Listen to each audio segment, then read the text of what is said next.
It's the intergalactic soul, the honorable brother, the revolutionary yourself, Darius Lockhart, and I'm here to tell you to watch Powerbombshells every Sunday at 1 p.m. Eastern on the Fight Game Media YouTube channel. That's right, every Sunday at 1 p.m., and that's on time, every time, because when we stand together, what time is it? That's right, it's nation time. Welcome to Powerbombshells 187. Do not adjust your screen. This is the LiveScream, the Halloween LiveScream on Powerbombshells. And as we do every single year, Sam and I are going to show each other's costumes at the same time. Yes. And also I want to say shout out to Keela for joining us today, because it would not be a Halloween live stream without Keela Cash, because Keela has been on every single live stream that we have done. And so I'm glad that you are able to come join us again today. Me too. Pleasure. My pleasure as always to continue the tradition. Yes. And Sam, we've talked about this before because we all like defaulting tequila, but yes, it's amazing. I hope it can fit everyone. Very Halloween-y. Very cool. All right. So I guess we've got some. Thank you for everybody being in the chat. Some of you guys were here before we got underway, so we appreciate it. And I guess should we do the reveal, or do we want to wait and see if anybody else comes through? Or I'm ready. You're ready? Okay. I'm ready. Keela, do you want to count us down? Yes, I will. Do you want a 5 or 3 count? 3 would Whatever be good. you feel like. All right, let's do the reveal. In 3, 2, 1.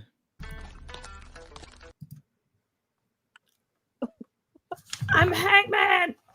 I love it. And I am a sister of sin.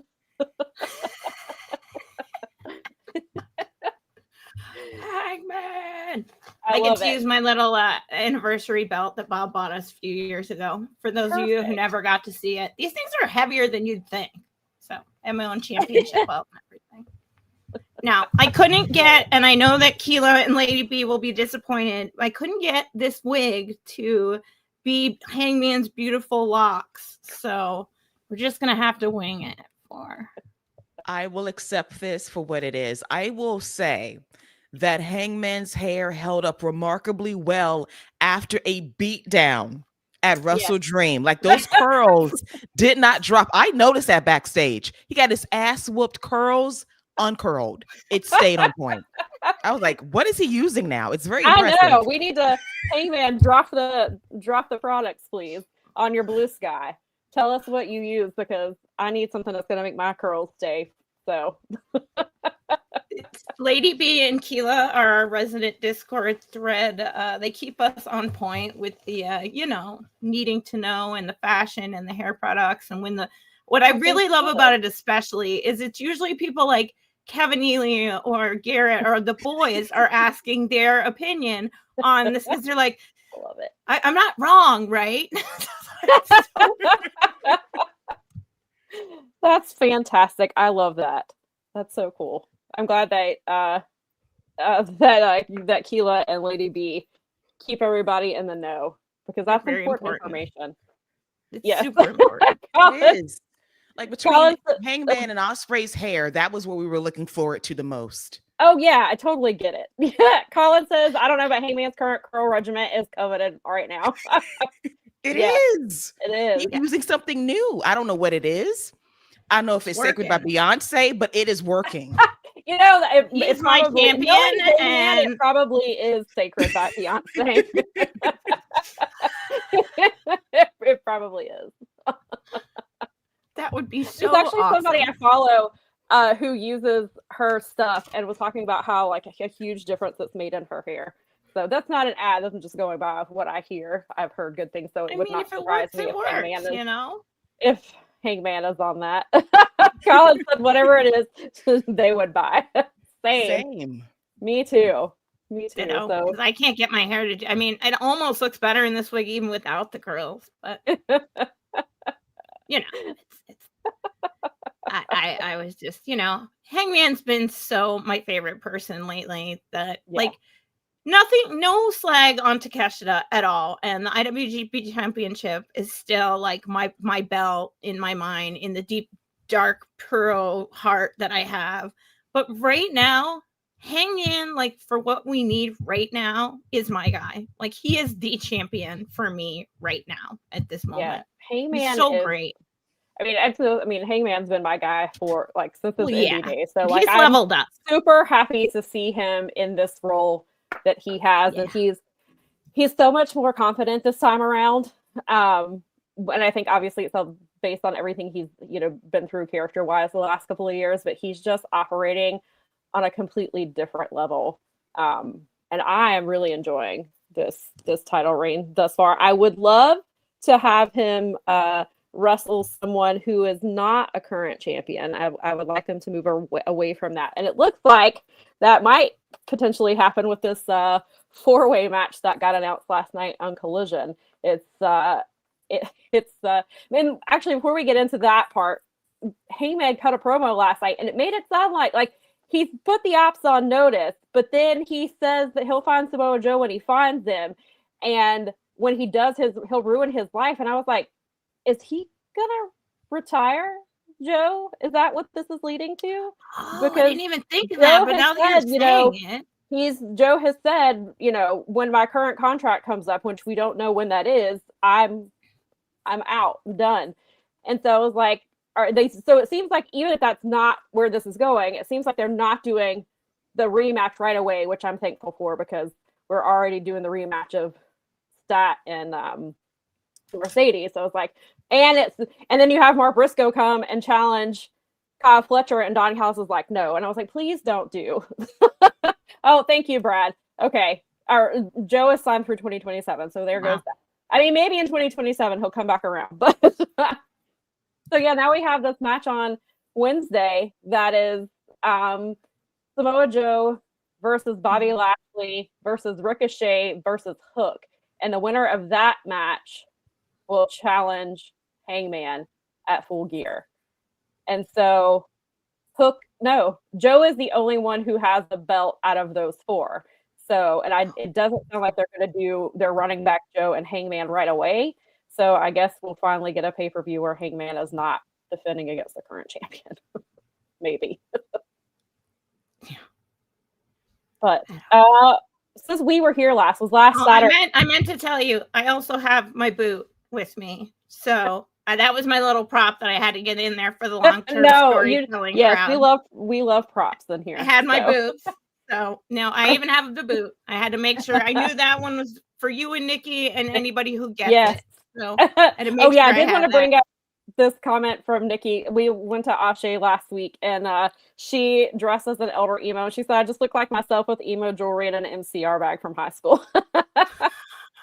I was supposed to have a costume, and then 2 hours before the show, I realized the main part of my costume was not in my closet where I thought it was, so I did not dress up. I ended up wearing a Scream shirt, and so things got really crazy last Saturday after the podcast. Had to go back to my dad's house. A third dog got out. So we were an hour late to Ashe, and we'd already missed the costume contest, so it's fine that we didn't end up dressing up because there you go. But the show that I have to go back and watch the first hour, but what we did see of the show was fantastic, and DPW was excellent as well. Oh, I saved this story. So we were at DPW. Nikki and I were down on hard cam side, and the hard cam side was only 3 rows, and we were in the last row. First of all, I had to have somebody kicked out of our seats because they were sitting, and then when we got there, and we were like, and I got a guy, and I was like, I don't know where our seats are. I was like, it's this last row, but I think somebody's in them, and so I was showing him our tickets, and so he goes to the guy who's sitting in my seat, and he was like, these are their seats. And he was like, well, the guy up front told us to sit anywhere from the 3rd row back. And I said, I am sitting in the seats that I paid for. And he got mad. And I was like, bro, I paid for these seats. Like, I'll show you right here where I paid for these tickets. Like, You are not gonna sit there. So the guy that worked at the venue got a couple of extra chairs and made them move down. But the one guy that was in their group was like, not a problem. We'll move. It's fine. But he had the one in my seat had an attitude about it, like the rest of the show. But I was like, bro, I paid for this. And then I realized a little bit later, I was like, you know what? I bet they meant third row on the other side, because when I bought tickets, those seats were not sold out. And so they probably were like, you can sit third row on that side, not hard cam side, because hard cam side was sold out. Like, I don't know what it is. Like, I love DPW and their shows are always great, but we have issues with our seat. We've had issues with our seats the last 3 times that we've gone. And I was like, get it together.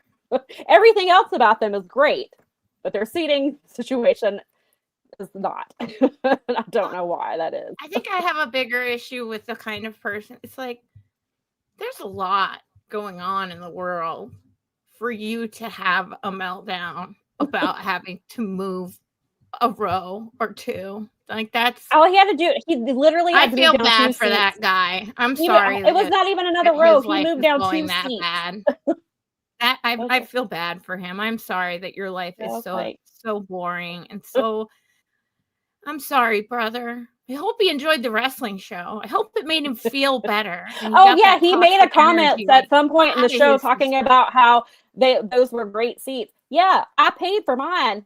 You did not pay for hard cam side, buddy. I did. I bought you a random third row and they told you to sit wherever. I paid for I didn't say anything because I was like, I'm not gonna. Sam, you got to live rent free in that dude's head the entire DPW show.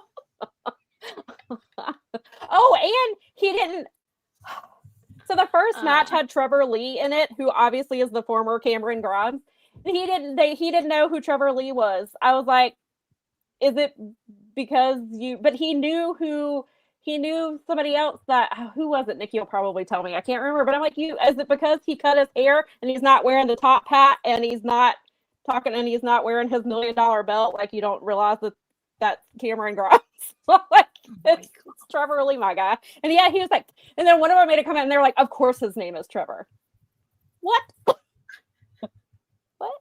It's just, but then, yeah, like they were into certain people, but then there were certain, and then I don't know if it was him or the guy next to him called a gut buster a belly buster. And I was like, I have never heard it called a belly buster before. It's like, I don't know if he just forgot the word or it's like, what's a belly buster? Maybe he was just making stuff up on the fly. Yeah, Nikki said, and this is a grown man, mind you. Like, this man had to be in his 30s, probably. He sounds like he was just not having a good day at all. I don't know. And yeah, Nikki said he was just yelling random shit and he would be really loud because he was next to Nikki. And so he was loud in her ear. But I hope his life got better after that. I hope so. The story that I was going to tell you before I remember this man stealing my seat was that. So Roderick Strong wrestled Eric Stevens. And so Eric and Roddy apparently back in like the early 2000s had a really big feud. And like, people who, when that match was announced, like people in the replies were like losing it. They're like, I can't believe that we're getting this match. So people were like going to be super into it. I didn't see any of Eric Stevens' career. I just know some of the tweets he has, and I agree with his tweets in most cases. And so I didn't really know. I knew he wrestled, but like I didn't see any of his career, so I didn't really know what to expect. The match, yeah. Colin says, oh my God, Eric and Roddy is such a throwback. Yeah, they came out and they delivered. That match was so good. The DPW show airs tonight on there because they film like a week ahead of time and then they air via I believe it's through their Patreon. Anyway, this match is happening and all of a sudden this voice comes from above where we are and I hear, get the fuck up. And we were like, what woman just yelled this? And then so after the match, I saw people in front of me turning around and looking up, and I turned around and it was Marina. Marina yelled at Roddy like she was yelling at Wheeler Yuta. It was so funny. Like, oh my God. It's like so in the weirdest way, just as a married lady, yeah, that might be kind of funny for them. I've noticed moments where on TV where they are clearly doing what again, I'm a married lady. I've been married for over 20. I've been with my husband we had our 23rd wedding anniversary just recently. We've been together 25 years. We have couple talk, like we have our own language. They do it sometimes, and I'm like, they're totally having a moment right there. You can tell and the way there's they look at each something other like sometimes. they must. I think they seem like the kind of folks that is probably in a weird way really helpful and funny and fun for them. It's probably weirdly therapeutic. Yeah, it made so much sense once I realized. Like at first, I thought it was just some random female fan just yelling at him because they weren't. I mean, I wasn't really paying attention, but I think they left because she was standing with Eric's wife, and so they hugged after the match as did Eric and Roddy, and then they left just a couple minutes later, and so I think they came in. They put them there only for that match. I don't think they were there for the couple matches before that, but it was so funny because it was just like I was like, that's probably how she yells at Wheeler Yuta. I was like, oh my God, it was great though. I hope it picked up on camera because it was so funny and so loud. So hopefully I know somebody who's going to be watching tonight. So I didn't tell him because I was like, I wanted to see if it picks up. And then I was going to message him and be like, could you hear anybody yelling during that match? Brad says, it sounds like you had a really great time then. I did. Despite that, the show started a half an hour late. There is another story I have to tell. An any show starting late? No. Right. I have an additional story, but I'm going to save it for next week because for the people who do watch DPW, I don't want to spoil it for them because something happens, but hopefully I'll remember to tell the story next week. So you have to tune in for that. But Brad says, Roddy and Eric have remained friends from their ROH day. Their sons are friends now too. I'm happy that they had this possibly last match. Yeah, it was really emotional. You could tell, but I really enjoyed that. But for someone coming in as somebody who doesn't know their history or anything like that and had not seen their previous matches or anything, I really enjoyed it. I thought that it was really good. And yeah, Nikki said, yeah, because she was like, who TF just yelled at them, and then when we realized that was Marie, she's like, oh, that makes sense. I do want to go back up to this, Michael. I did not want to ignore your comment. Yeah, definitely. I saw it, but I had to finish story time first. But first of all, thank you. Michael says, hello, Power Bombshells. In honor of spooky season, which wrestler do you think had the most elaborate ring attire? Ooh, that is an excellent question. There's been some good ones right now. Yeah. I mean, I think, like, when you think of robes, like, I think it's Ric Flair comes to mind, but it's not. Are we doing all time or are we doing like recently? Because Megan Bain is freaking killing her gear right now. Always she's got amazing. That like Japanese Joshi presentation thing where they come out and like sing music or come out with like she should have like chariots and stuff. Yeah, I want they need to give her a chariot for a pay-per-view take on this. What do you think? Oh man, Megan's gears have been incredible lately, like really bringing that aura that I appreciate. Ric Flair is a great option. Charlotte Flair, the robes, all of that is elaborate. Seth, because he's just extra. But to me, I mean, seriously, just extra to be extra. All the time. Like his stylists have the easiest job. You want to look as extra as possible? All right, I got you. Yes, there are 15 pieces for you to choose from. Be extra. And now Becky was in on it too. Like he was styling Becky too, and the two of them were just coming out looking as crazy as possible. Yeah, and I appreciate it. But my favorite do-it-yourself designer has to be Bianca Belair for the elaborate. Fits. The WrestleMania one from this year in particular, the roses, that was probably my favorite piece she's ever done because it took her 5 days to get it together. Yeah, and her family helped her. Yeah, she makes all of her, and she makes tons of gear too. So like at least pay-per-view wise. So like I remember one of the years I feel like one of the pay-per-views she was doing her gear and his gear prior to the show, and they was really good. Yeah, that's huge because saying that roses were her fave too. Yeah. It takes a lot of work. I mean, as a Rennie, as you guys well know from all of my Instas, is that we fix up a lot of stuff over time. My mother-in-law is so cute. Like right before we went to Pennsylvania, like the week before, we went over and had to like fix our gear day because she has all the crafts and sewing and like all the stuff that fixes.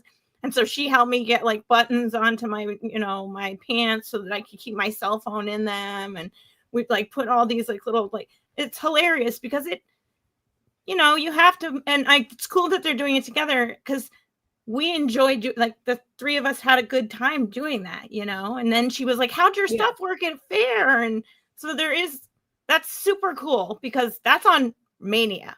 Like, right. And Fernando, that Macho Man was the other person that came to mind as well because his gear was always just over the top and insane. And then Michael says, oh man, yeah. He said his is a toss-up. Is it gonna come up here? Okay, there it goes. It's apparently on a delay. For him, it's a toss-up between Rey Mysterio and Goldust. Rey Mysterio used to have some of the coolest stuff. Yes. Like when he used to really dress in like when going all out for WrestleMania gear was a thing. Oh man. Ray was always my the one you favorite. waited on. Yeah. Ray was one of my Disney first call. like favorite people when I started to realize I was actual a hardcore wrestling fan. I just loved him so much. People would just be like, that's the one wrestler where anytime anyone heard his name, they'd be like, hey, I heard Rey Mysterio's doing a thing, just to tell me. I'm like, okay, that's the one wrestling thing but thank you. I appreciate you so much. Yes. I love you. And then we had commitment on Goldust. Yes, definitely.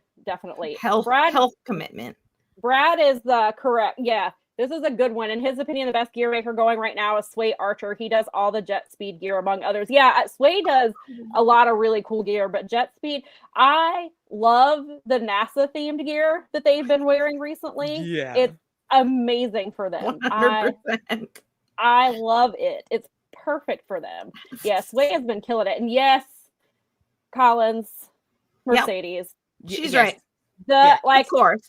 My favorite, we kind of take her for granted when we shouldn't. She really goes for it. I love the NWO, the black and white gear that she was wearing, especially because people were calling her Mercedes Hogan, and so she was just like super leaning into it. Lean into it then. And I love it. And that gear was late. She was supposed to wear that gear for something else, and it didn't come in time, so she saved it until the pay-per-view.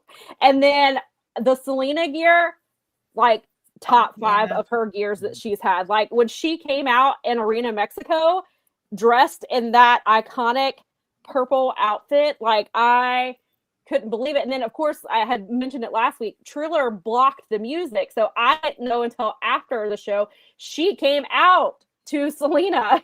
You guessed because you were a smarty and you're Selena. Yeah, no, as soon as I saw it, I was like, I know what that gear is. And then she wore it, love that for her. She wore it again the next night on Collision. And not Collision, WrestleDream. She wore it again. And yeah, her gear is, I love. She does a lot of cool shit with her gear. Benny says, I don't know why these things are taking so long. Okay. Benny says, good afternoon. When it comes to gear, Muda is on another level as well. Yes. True. Muda was amazing. Yeah. And I was going to because back in the day when Evil was actually cool, some of the stuff Evil came out with was really, really oh my God, cool. because Milano used to always freak out with his stuff. And then remember when Sonata Evil just was wears cool? whatever the hell he's wearing. Sonata just does things for the vibe and I guess for the gram. I don't know what Sonata's doing. Great Khan's pretty wild. He can really put it out there. Oh yeah. Colin says that the time the Feel the Glow first came out, Naomi's glow in the dark and LED lights, including the shoes. Yes. That was great. That I watched an actual that was like the one time I watched one of those. Well, not the one time, but one of the times I watched one of the WWE documentaries, and I was like, "That was awesome." And when she used to come, and she would dress like that and come sliding down the ramp. Oh, that was so cool. Yeah, she was cool. Her proceed with caution gear that she was wearing was really cool too. Oh yeah, the caution tape fashion. Yeah, I love yeah. that too. Yes, that was good. She was great. Yes. She always had it. Another person that was like, again, like we've got Mercedes and AEW now doing it a little bit. And I know it bothers some people. It's so funny because my mother-in-law is on the like, and she'll get over it. She's not like a hater. She just doesn't she doesn't realize she's being healed. Like she's naturally being healed and it's okay. It's like, but she doesn't like her. And it's like, but you're not supposed to. But it's like, but she loves that kind of makeup and hair and costumes and all that stuff. So she's like, but her stuff is cool. And I'm like, yeah. That's like Asuka. She has to wait for the online. She'll get it. Incredible. Like that girl that beat Goldberg. The disrespect from that bald-headed fraud to pro CM Punk. Let me go there. I was like, no, Nikki said last night, she was like, no wonder Bret Hart hates him so much. This is why. Exhibit A, like, this is why. Right. Call Asuka that girl that broke my record. The audacity. And she packed him up in a very classy, dignified way. She sure did. That she said championships come looking for her. Like, Asuka would have. Did he really freaking say that? Yeah, that's what he said. He said they brought me. He said that they were bringing me back, and they purposely had some girl break my record. First of all, put some respect on her name. Oh yeah, because he called her. He's like, I think her name's like Asuka, is what he said. They Asuka is not some girl, okay? Right, and then I was like, my guy, your streak wasn't even real. Her was like she legitimately. That almost leads to what we're going to be talking about. She legitimately had all those wins. Goldberg, you salty old bitch. You know what? The internet has. I mean, I love because I can talk to you guys and we can have great interactions because we use it the proper way, the way that we're supposed to. But oh my God, has the internet given a voice to some of these angry, insane weirdos? It's not just wrestling people, although they do seem to rise to the top of social media, like garbage pile. But it's like, right?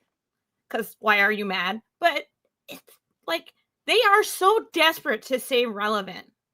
That's the stuff they do. They found out they can grift because the internet has taught them that. Oh golly, but yeah, I don't know what he was doing an interview for. I just thought, and I saw Asuka, like you said, pack him all the way up. Asuka forever. Yes, definitely. Yes, and Brandon Cutler's wife does do all the Young Bucks gear. Yeah, their gear is always like next level too. Theirs is always super fun. Remember that because they're doing a budget somebody's right now. Family. They are on a budget now. That entrance video cracked me up when they came out at WrestleDream with the insufficient funds and like their balance. Just perfection. Like, I love how much they lean into all of this. And then like they lost again last night. They lost and Matt is like about to cry in the ring. He's like, my brother won't stop. Nick has a problem. Nick needs help. Okay, officially. He does. We need to get him on one of these episodes of BTE. This man's got to go to Gamblers Anonymous. Something. Actually, you know what? I think the last episode they did have up they did bring up like the 1-800 gambling or something, like they put up the thing for it in the last episode. Because they're saying they're not episodes, they're calling it BTE content because they're not putting it out regularly, but of course not. It's great. They've been doing the like subscribe, like the way they've been doing like, did you like that? Subscribe for more. And like they wore like when they were in Jacksonville, I knew Nick was wearing black glasses, but I wasn't thinking about what they were. He was wearing Meta AI glasses, and then he was recording where they attacked Jack Perry and Luchasaurus in the ring, and they put that up as content. Those guys, they're the beating best. Them up. I love them. This is the best. I knew they were going to make something out of it. I know a lot of people were like, it's like, yeah, because they've never had that story told before. Like, right. This is the best. Broke Bucks is my favorite thing right now. It's amazing. And it's bringing the tag team division back around. So thank God. I know. Daza says that he's tracking the Warriors for you. I know he is because he thinks I'm one of them as a voice person. I love this running joke every time I'm here. My pleasure as always. Like the Warriors, the movie, he thinks you're like one of them. He thinks I am Mystic Pin from that movie with the voice because it's so silky. And I appreciate that. That's a big compliment from the lady that led the gumshoes on Carmen Sandiego. I appreciate that. Yes. Right. Listen. Toni Storm needed you. I love having Toni Storm and Yoda Tsuji needed you with their red. I mean, Yoda Tsuji still wears his, but Toni Storm was looking for your voice. What she was wearing. She needed me to guide her. That's why. And look at where we are now, because she didn't have anybody to guide her. See, needed me to help her escape. Sure did. I would have gave her a hookup, but she paid me because, mind you, my job is to track her down. Right. Right. Now, if she paid me a cut of what she stole, I might have helped her escape.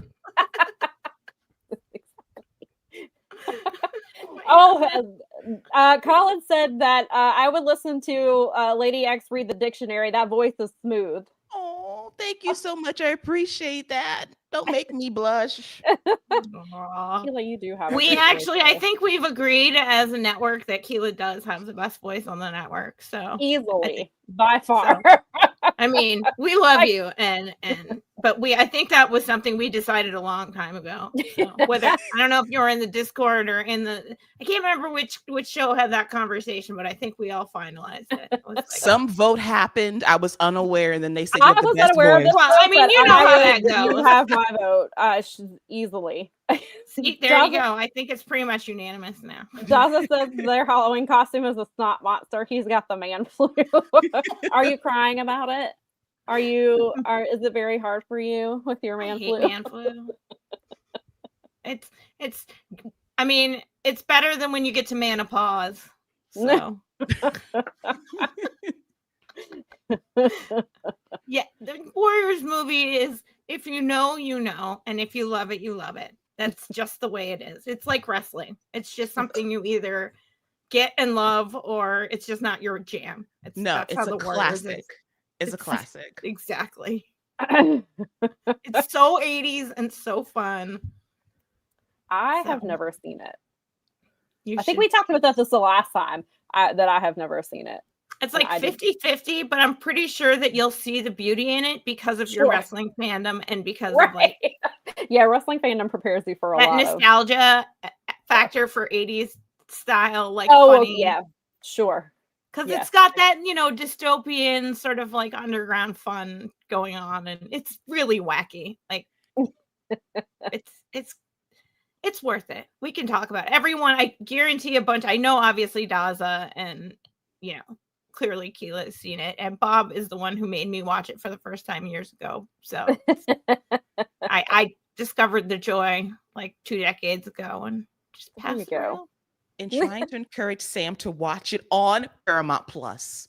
If you ever want to queue it up. I don't have the Paramount Plus. I was just about to ask, where can I find this treasure? YouTube TV is another option. Okay. Cool. I will figure it out.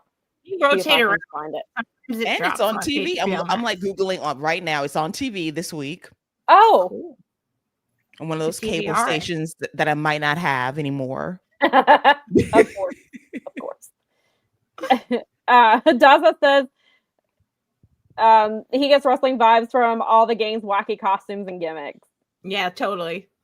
That's what it was. As I'm thinking about it, like I'm just like, yeah, you're a wrestling fan, and it's just 80s shtick, so you'll love it. It sounds like something that's right up mine and Nikki's alley for sure.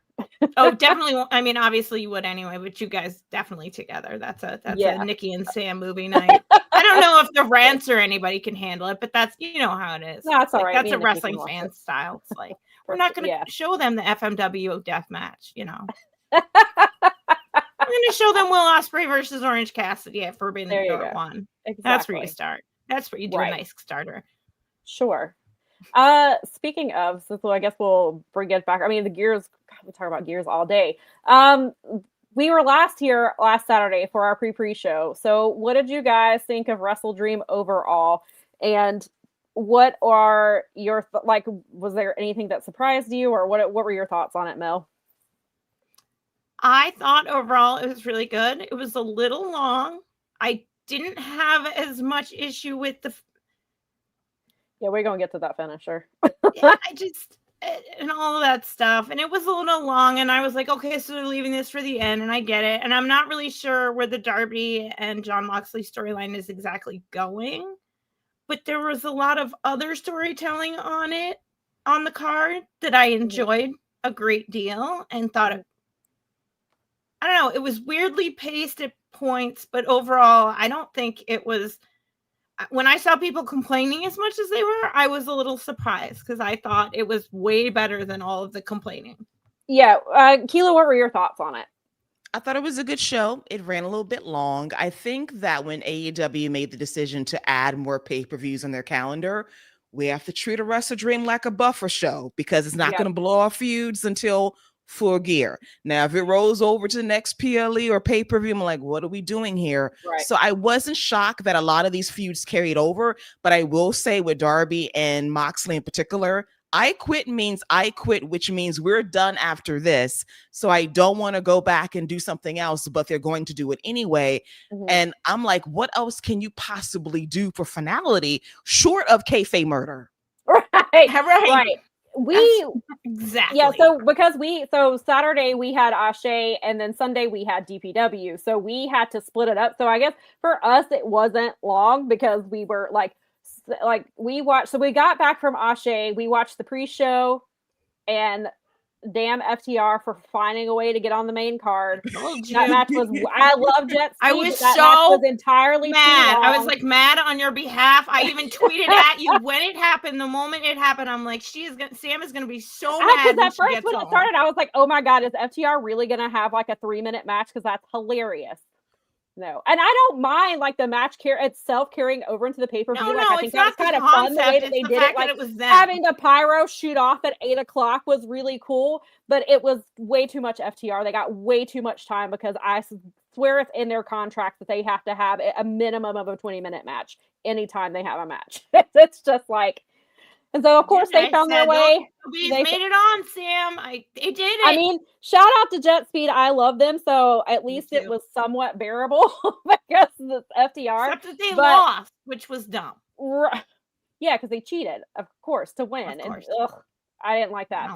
And so we got into this. So we watched the first women's match. And then Sunday, we got through all of the women's matches. And we before we had to go to DPW, and then Monday we finished the rest of the pay-per-view. So we had to split it up basically across 3 days. So I enjoyed the pay-per-view. I thought it was good. I'm so glad that all of the women's matches, including the one on the pre-show, all got time.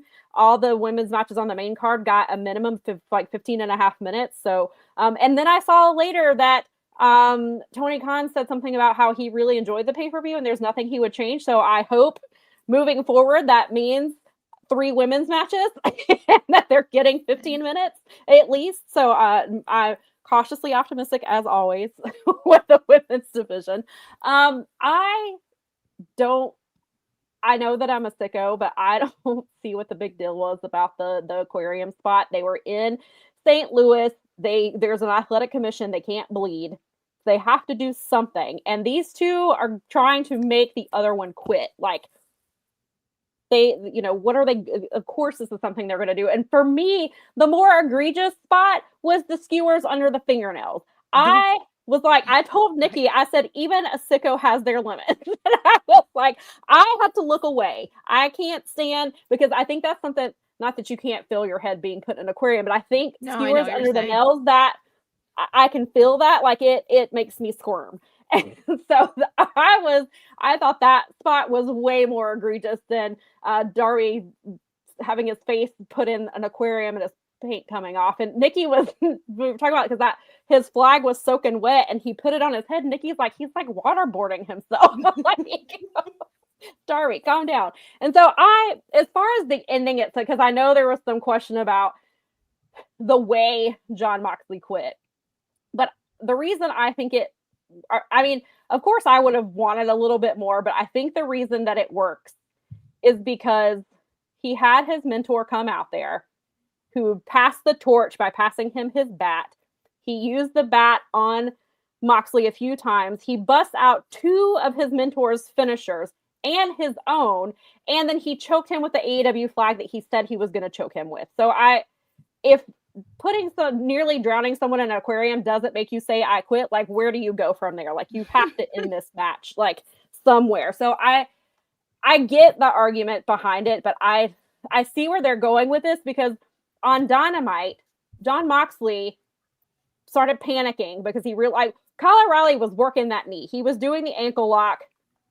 He was torquing the knee. So they're still continuing with the storyline that those bats really messed up his knee. He panics because he's going to lose, and he punches the ref to make the match end. Well, then the other Death Riders match, they lost. That doesn't happen. Death Riders always win their matches lately. And so you see the cracks a little bit here. And I think that's where we're getting at. Because my friend pointed out that since he's lost the title, Mox is a little bit softer. And so maybe that's why he quit more easily than we would have thought. And it feels like Death Riders are starting to break down. And then last night they were back their ways, but the only way Pac could beat Ishii was because they cheated for him. Marina grabbed his leg and spit on him. And so Pac hit Ishii from behind, and then Wheeler Yuta hit him with a Psycho knee. And so Pac is able to beat him. And so they're going back to we have to cheat to win. And so I think it's because they're losing control. Jon Moxley losing that I Quit match is huge for the morale of the Death Riders. And I think that's the story we're telling here and I agree, like, when we say I quit, we quit. We should not be going back to it.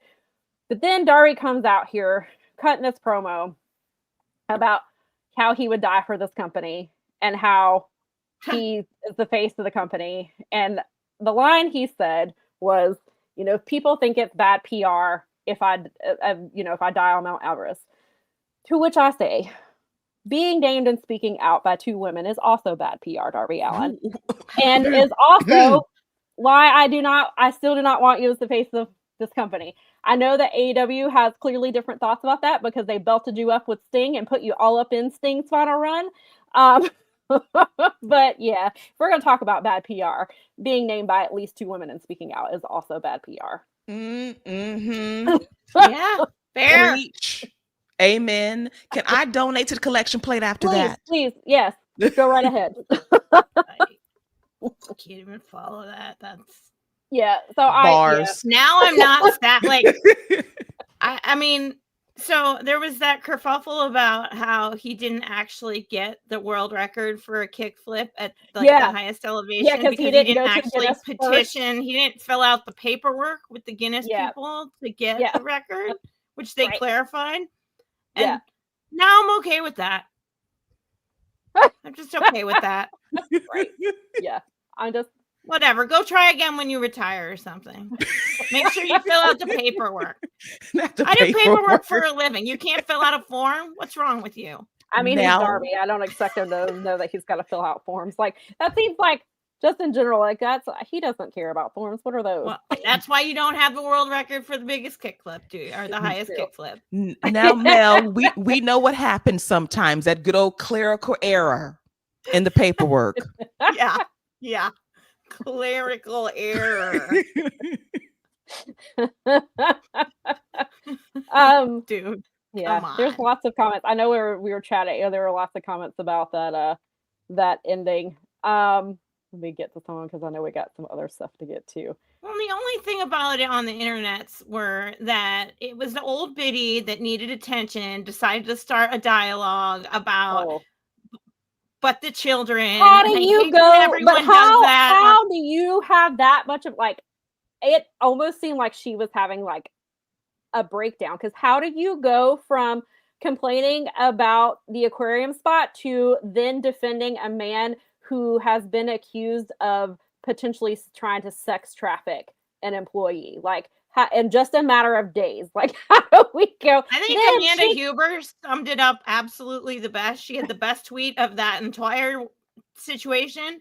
She's like, hi, that ended at midnight. You know where my kids were at midnight? Yes. They were in bed because I'm a responsible parent. My wrestling loving children were in their beds at night asleep because that's my responsibility. And that, and it was just like, she just nailed it. Like she hit on like a bunch of bullet points and it was like, thank you, the widow of one of the most hardcore wrestlers that was out there in the first place. Well, and it was just like the and fine, if you don't like it, fine. I get it. It's not everybody's cup of tea. Even Amanda said, that's not my cup of tea. I didn't like it. Right. And my kids will not watch it because I'm a responsible parenting. But why do you have to blame? Why is it the mother's responsibility? A lot of fathers watch wrestling with their kids. Why aren't you telling them to turn it off? Exactly. That was just bizarre to me. Like, girl, what are you doing? Right. First of all, you're up. Do you have children? Are they up? If they're not up, what is your struggle bus? That was my thing. And then the whole Vince thing, like, ma'am, were you hacked? No, you weren't. So therefore, you're dumb. Right. Well, she has to be. There was the tweet about how the person was talking about, they're like, oh, well, I guess I can't say John Wayne Gacy was a terrible person because he murdered all these kids and I didn't know him. And she said exactly. And I sent the tweet to some friends and my friend was like, her reading comprehension is super low because she thinks that person is agreeing with her. She doesn't realize. Media literacy is the biggest deficiency we have right now. Like we seriously need to get on that. It's an epidemic in America, especially. I don't know what's happening. Yeah. Because of the children. Okay. Yeah. Well, yeah. They're about to starve. So maybe we should focus on that part of the children. I'm just saying. Sanctity of life and all that. Brad said, when's the start of the Sarah and Gail Kim show presented by Conrad? Oh my God, Brad, don't put that in the universe. That's not cool.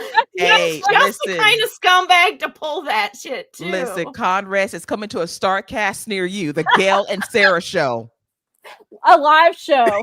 A live show at StarCast.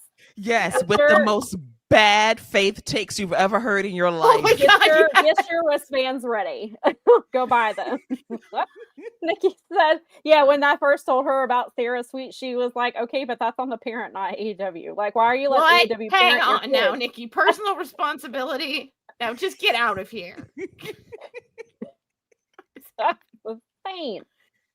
Golly. Yeah, Fernando says, me and my brothers grew up on dusty roads bleeding all the time when we were in elementary school, and we turned out awesome. Because most people know, like, we don't put kids' heads in aquariums. Like, that he essentially gave him a swirly in a fish tank. Basically. I would have loved it if it was an actual, like, goldfish bowl. That would have been funnier. That would have been funnier. If they could find a goldfish bowl you can find the big ones that would have been big enough to put Darby's head in. You probably could. He's got a fairly small head. People look smaller than they do on television. So he definitely probably has, like, it's been a while since I think I've seen him in real life. I think I saw him the one time at Evolve. But I think you could probably get big enough ones because they have like all those exotic fish ones. So yeah. And so, like, I Make Beats says, my ex-girlfriend's son used to watch WWE with me, but I would never let him watch AEW for a reason. Because you are a responsible person. Right. There you go. I am laughing at the comments saying that was shoot water. Shoot water. It was real water. It was real water, brother. It's real H2O. Don't tell CM Punk. Real water. You might get choked out. Real H2O. Okay, that was purified water. You might get choked a little bit for that. I literally have, there's out in Seattle, or it was somewhere, we heard this story. This radio station got in trouble on April Fools for telling everybody that dihydrogen, they were telling them that dihydrogen oxide was coming out of their faucets. And people lost their shit because they were just calling water by its actual scientific name. But it started such an outcry that the radio station legit got in trouble for it. It's like, because people are dumb. That's like the level we're dealing with. And that was like 10 or 15 years ago. And it's only gotten worse. People are dumber. Now we're going to use AI, though. Oh, that'll help. Use up all the water, all the diet water. all the diet water, and the dumb people are programming the AI. So doesn't that right? And it's making them dumber because AI is meant to agree with you. So it's not smart water anymore. Basically, it is not smart water anymore. Damn it! Or it's way too smart water. It's way too smart water. It's way too smart water, or it's not Brita like it used to be. Right. Oh man, the good old days of Brita when you had to put it on the faucet to get that good water. Oh, yeah.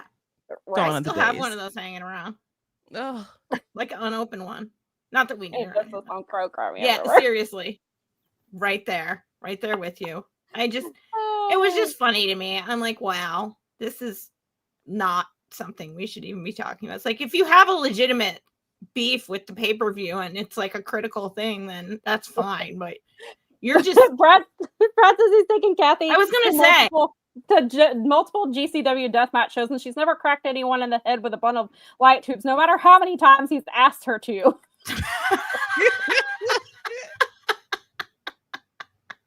See, this is a real girl dad, folks. Okay, they know what they're doing. Responsible parenting. Not a pizza cutter was used as a weapon after that show was over. Okay, responsible parenting. Get into it.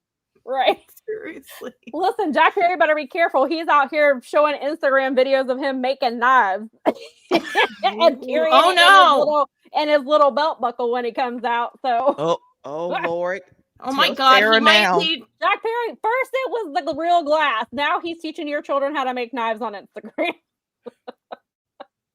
Listen, he will sell those knives on Home Shopping Network. The Jack Perry knife collection.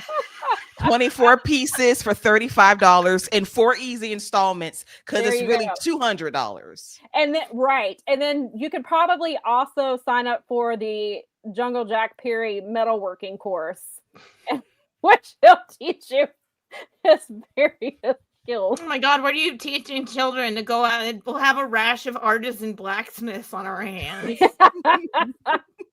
God, I can't have that. That's terrible. That sounds horrible. Like that hasn't like literally defined history or anything. Right. It doesn't. Didn't they put Matt Hardy underwater in the first Stampede? Sure did. Mm-hmm. Sure did. We cherry pick when we don't like. It only counts when it's the opposite of what you like. Right. They used the Jacksonville pool, didn't they? At the stadium, they sure did. Yeah, they used the pool. Did. And the pool that was there after. Yep, sure did. Nikki said, "Can it cut through cans?" Yes, you know it can, Nikki. They're gonna do a demonstration. It's gonna cut through a whole Campbell soup can. He's gonna cut through a Pepsi bottle. Yes. How dare you even ask? And a Pillsbury biscuit can too, so you ain't gonna pop it. Yes. Yeah, when you're awake at 2 a.m. and watching way too many infomercials. Listen, he's gonna be on that 2 o'clock spot live after dark selling those knives. Oh yeah. Yeah. Well, it's the only thing on, Mom. I don't know. Listen, Crash, why are you out here making sense? If it's a problem, why are these control freak cranks letting their kids watch wrestling full stop or really any contact where like two guys boxing each other, brains out in the ring for real is worse. I mean, look at the NFL. And we're watching it right now. Right, I have it on in the background. How about this? It's like, it's so funny to me because this is like the joke that the South Park movie made way back in the day, was that so like you can blow up cities and you can like, it's guns and explosions and like beatdowns and the whole thing, but don't drop an F-bomb, man, because that's just the end of the world. Don't drop an F-bomb in a text message to Sarah Stock.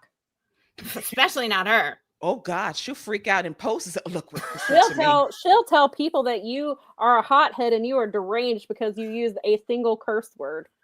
Her virgin ears simply cannot read such things. She can use virgin ears in like 100 years in a match, but don't say the F word to her. Somebody sounds mad and sounds like, again, these things all come off to me as somebody needs attention. Mm-hmm. And I hate, we're talking about it and obviously we're elevating it a little, but also it needs to be pointed out that you're a dum-dum. Like, take care of your chillin'. Don't do that. That's stupid. I used to work in childcare and have this exact conversation 15 years ago with people. Yeah. I worked with kids for like almost 20 years. It's like there's always these parents. There always are these parents who are, how about this? We went to fair a few weeks ago and we saw an act there, and he's great. His name is Arthur Greenleaf Holmes, but he is not appropriate for children. Not. But these parents bring their kids to this show, and he has a little thing that he does where he gives them hush money to not. It's actually kind of like the broke bucks, and it's hilarious.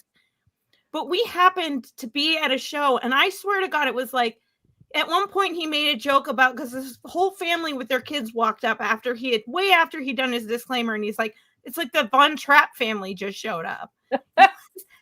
It was crazy. Like, all of these kids ranging from like 3 to like 14, 16-year-olds, like it was like they were converging on his show at the same time. And it was like, this happens at every Ren Fair. I've seen a million of these shows where it's like, this is not appropriate for your kids. Right. But they're sitting here the whole time. So, I mean, she can kind of go pound sand. I just tried to, luckily, and that was the thing, because I was trying to stay off social media as much as possible so I wouldn't get spoiled from the pay-per-view, and I still got spoiled on a couple things. But like, I had seen a few things here and there from her, and I was like, because I didn't watch the spot where it was quote tweeted, because I was like, I'll just wait and watch it. So I knew it involved a fish tank, and I was like, what is she on about? And then the next thing I know, like, she's like going off on Amanda Hubert. Amanda's like, let me show you the text message that I sent, and then it just escalated. And then I saw the tweet from Amanda about, where my kids were at midnight. They were in bed.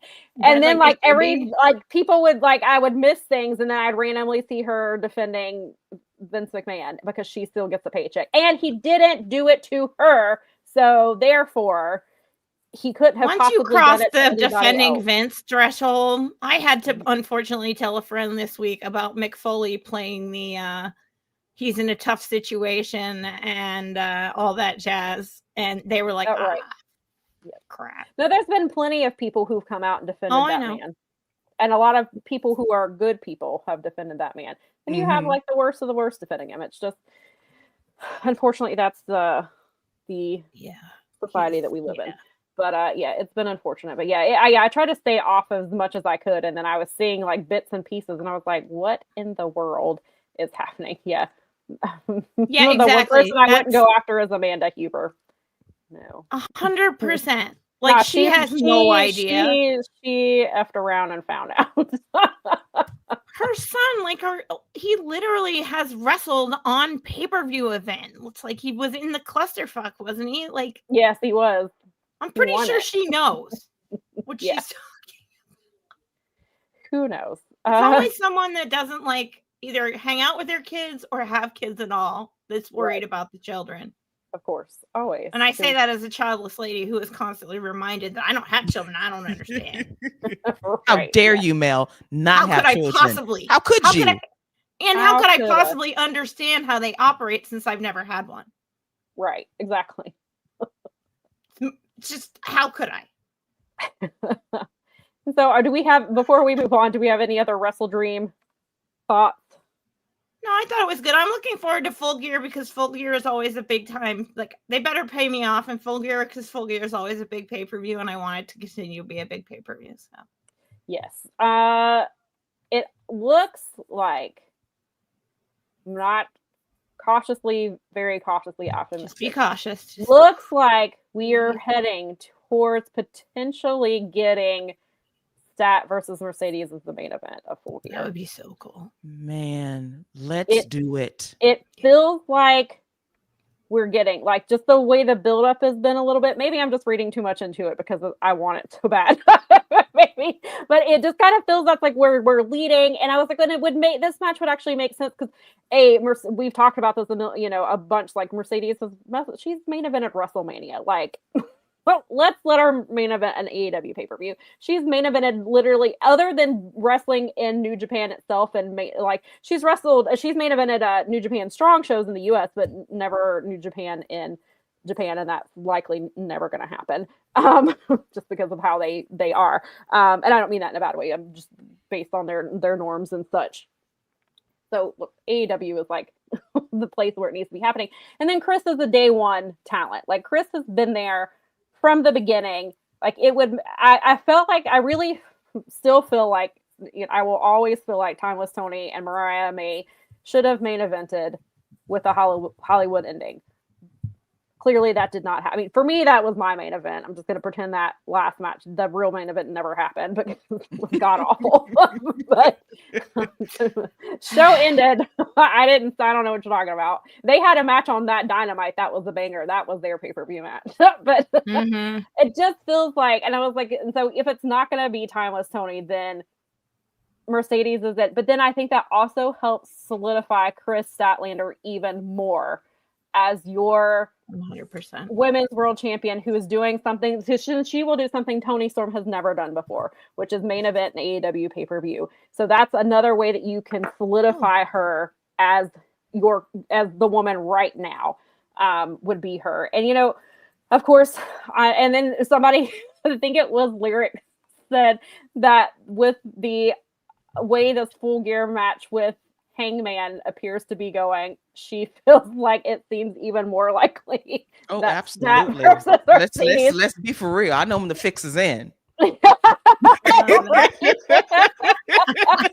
Right. No shade to any of those men in that match who I like and appreciate in different ways. But please, y'all headline this show, please. And I love Hangman, but please. Let's be real. Yeah. I saw somebody crying on the internet a couple days ago about how Hangman can't not main event 2 pay-per-views in a row. And Stop it. First of all, don't put words in Hangman's mouth. Like, Hangman is, if we're, Hangman is very, men's world champion. He drives us home. Do you not think that he wants that title to be seen as equal as his, and that he would want the women to main event? Like, have you listened to anything Hangman has said? He just literally started delineating the men's world championship thing. Like, he's doing that. That's an active... That's him actively saying the men's world championship. That defines things. Right, exactly. That makes the belts matter. Right. And I think I think Hangman is trying to very much get to that point. I mean, he does say he's the champion of the world. And then I was like, well, then what does that make Chris? But I get his point. I mean, let them fight. Yeah, sure. Let's have Stat and Hangman fight over who is the real champion of the world. But it feels like, but then they were like, so at WrestleDream, I think you could not have ended that with Hangman and Joe. You had to end it with the I Quit match. Like, why would you do the I Quit match and then do Hangman and Joe? That doesn't feel right. So I was like, I think Hangman, relax. 2 pay-per-views in a row without Hangman main eventing is gonna be fine. Like, it's not. Relax. Of course, it was a dude that said it, so that tells you pretty much everything you need to know about that. Where, if I can get this, my comments are struggling today. Okay, so Michael says that I will tell you the women should main. There is no current men's match as big as Chris and Mercedes, but this is TK, so again, cautiously optimistic until the words come out of his mouth saying that it's the main event. I hope it is. I mean, at least they're setting it up. They're teeing it up for the possibility, at least. Yeah. They've been featuring even new women's, like last night there were like independent women's talent on there for tag teams and stuff. Like, that's they presented sign, I feel like. They had and then the women's match itself, the first women's match, got 15 and a half minutes. That doesn't happen on Collision. No. They got 15 minutes. They got time. Then that was a good match. Granted, Olympia versus Taya only got 2.5 minutes, but because of the story they're telling, which is they've basically replaced Max Caster's 5-minute challenge with the MXMTV casting call, where they lose every match that they present. But to have Olympia show up last night, like, Olympia has been on ROH twice, and I was really impressed with her. And then I saw her on the CMLL show last Friday. Really good. She comes out. After the show, she challenges Mercedes. Mercedes is like, I'm not wrestling you here. I'm wrestling you in the greatest country on earth. You have to come to the US. So that's what she did. She came last night, and after her, she beat up Taya, which also made sense because Taya has history in Mexico. That's where she got her La Güera Loca nickname, came from the fans there. She spent a ton of time in Mexico. So that made sense to have that match there. And then Olympia challenges her. She's like, well, you said you would face me here. I'm here. Let's do this next Saturday on Collision.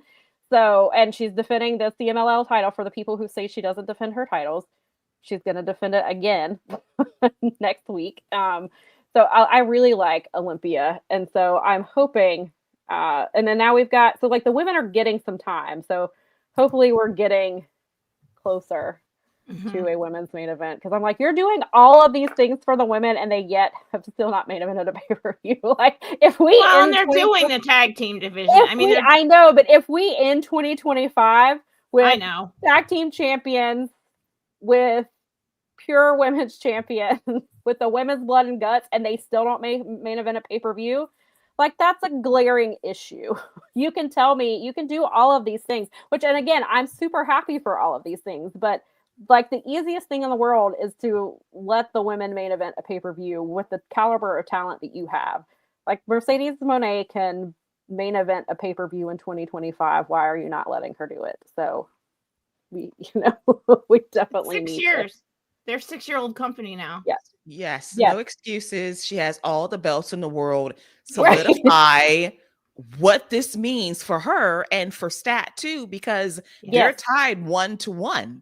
So they need to break it in the main event with a lot at stake. And if Mercedes can't win the big one, that leads to her downfall, which I'm here for, because it builds her back up.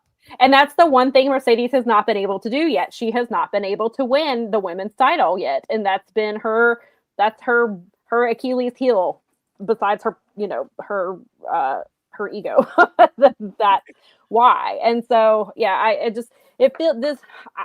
the way this story has been building so far, it feels like they're building into a main event, and I'm going to be big mad if it doesn't turn out that way.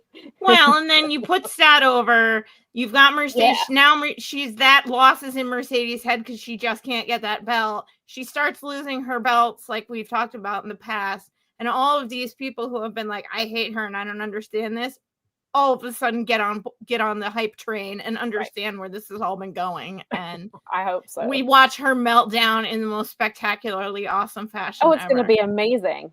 It's going to be phenomenal when that happens. People do not understand what she's doing, I think, because you see them complaining about it, and it's like, because it's Mercedes. You're not paying attention. If this was anybody else, they would. I mean, sure, there would be complaints, but because it's Mercedes, because she is a black woman, because she came from WWE, they force to hate because they don't want to give her the credit she deserves. Well, we can't have ladies in power with like their own agency, like telling people that that's possible. Right. It's kind of why I just ask Taylor Swift. Right. Yes, exactly. I hate her. She makes more than her boyfriend, guys. I mean, fiance, excuse me. Yes, Crash, I will agree with that. I hated that part with MXM where they were doing the stuff with Arcady. I hated that. Like, I love MXM TV. I think they're a ton of fun. And I get why character-wise they would do it, but it is still very MJF. And it came right on the heels of the Samoa Joe thing, which I didn't realize that he was mocking, or he was joking about something Charles Barkley said a few months earlier. But you also have Samoa Joe going on TV trashing women too and body shaming.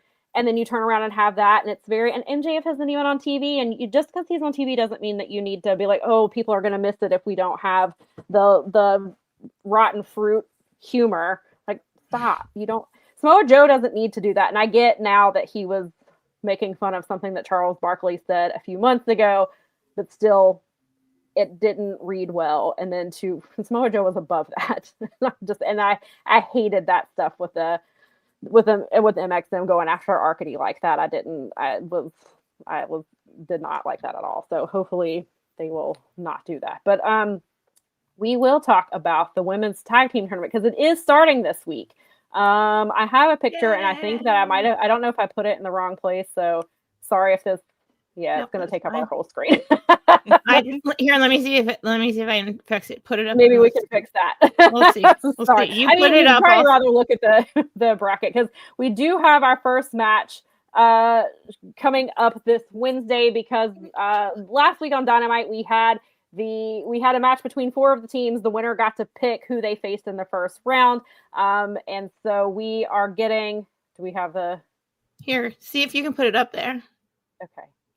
Let's see. We're going to see if we can do some magic here. Nope, it's just going to cover us up. That's okay. We're going to let this cover us up for a minute, maybe. It's not coming up on my screen. That's okay. We'll be all right. No one's going to freak out. You guys, we're still here, guys. We swear. It's spooky. We promise. It's Halloween. We know it's, weird for you. But this is good. So Aminata and Jamie Hayter won the match on Wednesday, and of course they picked the Sisters of Sin because that's who they've been feuding with. We still hopefully are gonna get, like, we know a blood and guts match is gonna happen. We just don't know who's gonna be in it yet because Tekla and Jamie and not Jamie and Julia and Sky won't give them an answer. Maybe we beat an answer into them this week.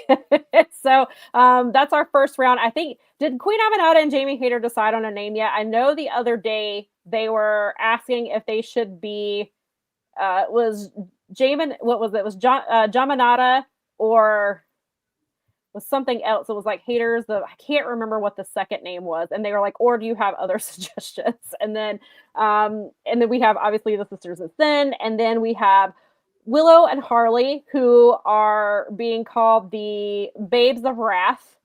They cut a very cute promo of them trying to come up with a name, and it was very cute. And so, they almost were going to do a different one, and they were like, "Nope, that sounds too much like boobs. Can't do that." And then they were like, "One was because she's the power bomb." Her finisher being the power bomb, and they were like, and Willow was like, not in this climate, like we can't use the word bomb. Yeah, fair. So and then we also have Toni and Mina, who I believe they're the Love Bombs, right? Isn't that what their name is? I think that's what they decided on. And so I love that they're coming up with these little names. And then me too. So what do we think of the brackets? And what do we think is going to happen who do we think is going to take home that win on Wednesday night? Keela, you want to go first? Yes, I'll take it. So the brackets look good. I like the teams assembled. Man, it's going to be tough for the first round who I would want to win. But I'm going with Aminata and Hayter over the Sisters of Sin to win the first round of this tournament. Mel, what do you think? It's them. That's the first match, right? That's the first match. Wednesday. We're getting this match Wednesday night. That's the match Wednesday. I do believe that it's going to be Aminata and Hayter looking at that matchup. I think this is going to be a really good match, and they're going to be great for the Sisters of Sin. I hope they keep them around. I hope because once they win the belts, whoever wins belts, there's still going to need to be women's tag team wrestling. Right, yes. Exactly. It's otherwise you just did what the other team did, and that's silly. You have to build up. Yeah, you have to build up competitors for the champion. Yeah, and I mean we've seen how the tag team division, the men's side of the things were for a while, and they're finally getting it figured out. So we need to start out the women's tag team tournament strong. Yeah, I think it's probably Aminata and Hayter. Like, look at this bracket. Like, they've loaded it, and I get I think Mercedes and Athena, of course, they're huge, and then you've got Toni in it. And I saw, somebody make the comment that they wish that they had put women who aren't featured as much in this tournament. And they probably mean people like Nyla Rose. But as we've been saying for months, the whole reason they were doing these multi-women matches were to set up for the tag team tournament and to set up for Blood and Guts. So it makes sense that a bunch of these women are in this tournament. And then I feel like obviously Mercedes and Athena are in it because Mercedes is trying to get yet another title, and also and so Athena is the longest reigning champion. You have to do something with her. They left Billy out, which is interesting, and I don't know. One of my theory was, and there's a couple different theories, but one of my theories was because when Billy found out she was not in the tournament, she was crashing out on Twitter. Like, she was like, how could you do this to me? I can't believe that you've done this. And she was just like, she was tweeting at Mercedes and was like, so I don't know if perhaps this is how we get to Billy versus Athena 3 for the ROH World Championship, because I've been saying if that's the route we're going, we have to do something to make Billie want that title again, because right now they aren't doing anything. So I don't know if this is setting Billie up to be so angry at Athena that she comes for her title. And Final Battle, as we pointed out, is Final Battle is December the 10th. December the 5th, Athena will reach exactly 3 years as champion. Or actually, I keep flipping the dates. I'm sorry. Final Battle is December the 5th. She becomes champion for 3 years on December the 10th. So my guess is she wins at Final Battle. So I don't know how you get around having Billie lose yet a third time. So, but another theory I saw is that because Mercedes put Harley through a cake, that Harley is going to pin Mercedes. I mean, yeah, is going to pin Mercedes, and then in the tag team match, and Willow and Harley are going to advance, and it's going to knock Mercedes and Athena out in the first round. So I would love to see that, only just because I love the Willow Harley thing right now, and I want that. And I don't know that it's not going to hurt Athena or Mercedes. No. They've got their own stuff going on. And and they, that's been the whole thing, is can they coexist? And Mercedes, I mean, Athena is posting funny pictures of Mercedes with cake all over her face.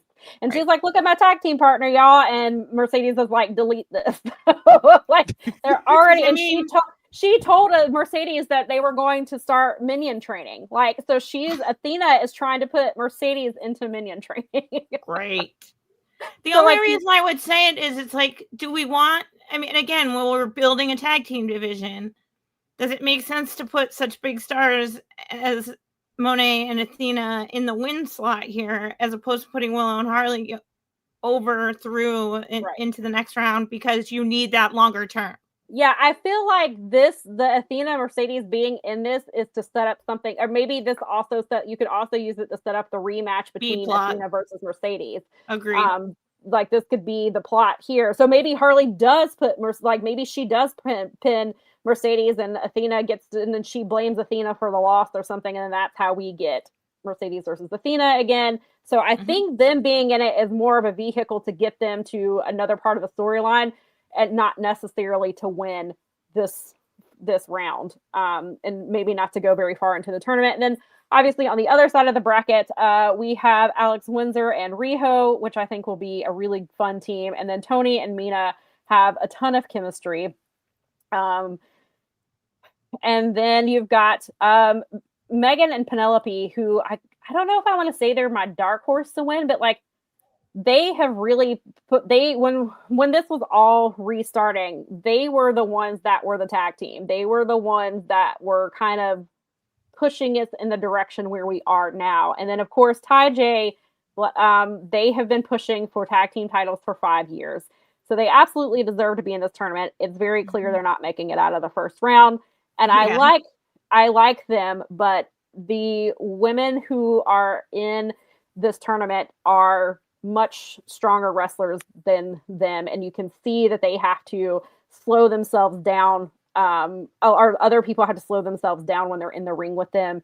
And I think part of it is just because they haven't tagged as much recently, but also just the caliber of women who are in this tournament. So it feels like, I think out of all of these teams, Ty J is the most obvious people to get eliminated in round one. I agree with that. As of now, do you have picks on who you think will be the first champions, Keela? Ooh, tough. I'm going back to Willow and Harley versus Moné and Athena. And I go back to 6 years ago when we had the men's tournament for the tag team titles. And we remember the shock upset of the Young Bucks losing to Private Party. Yes. So I do see Willow and Harley upsetting Athena and Moné in the first round. And I do foresee the inaugural champions as Toni and Mina. Yeah. Now, what are your thoughts? I mean, I'm staring at it, and I had a conversation with a friend this week, and especially with looking at Willow and Harley being there, and that being kind of a setup, and a good one, no less, because that's great for everybody involved. Because again, that's not going to hurt Athena and Moné. No. And it helps a thing that's already, everyone loves Willow, everyone loves Harley. They're found a place for the two of them. them and Jet Speed is amazing, but I do think that it makes the absolute most sense that it's Mina and Toni. It just staring at it, I don't see how. I mean, that's a great. I mean, they've done their thing before. That's a really solid start for your women's tag team division, because you can totally go from there if you book this right, because you get feuds already just woven right into this. Yeah, I it's hard to bet against Toni and Mina, because it makes a ton of sense, because Toni doesn't know who she is without a title. And I think having her be the inaugural tag team champion would be really smart. Mina's a very good wrestler too. They have a ton of chemistry. If it isn't them, I would say Megan and Penelope, because they're a really good tag team. Penelope I think she's very underrated, and she's been showing more and more lately, like, why she needs, you need to pay attention to her too. But they kind of have cooled things off with Megan, and they've got to do something with her. And so I kind of lean towards Megan and Penelope just on that.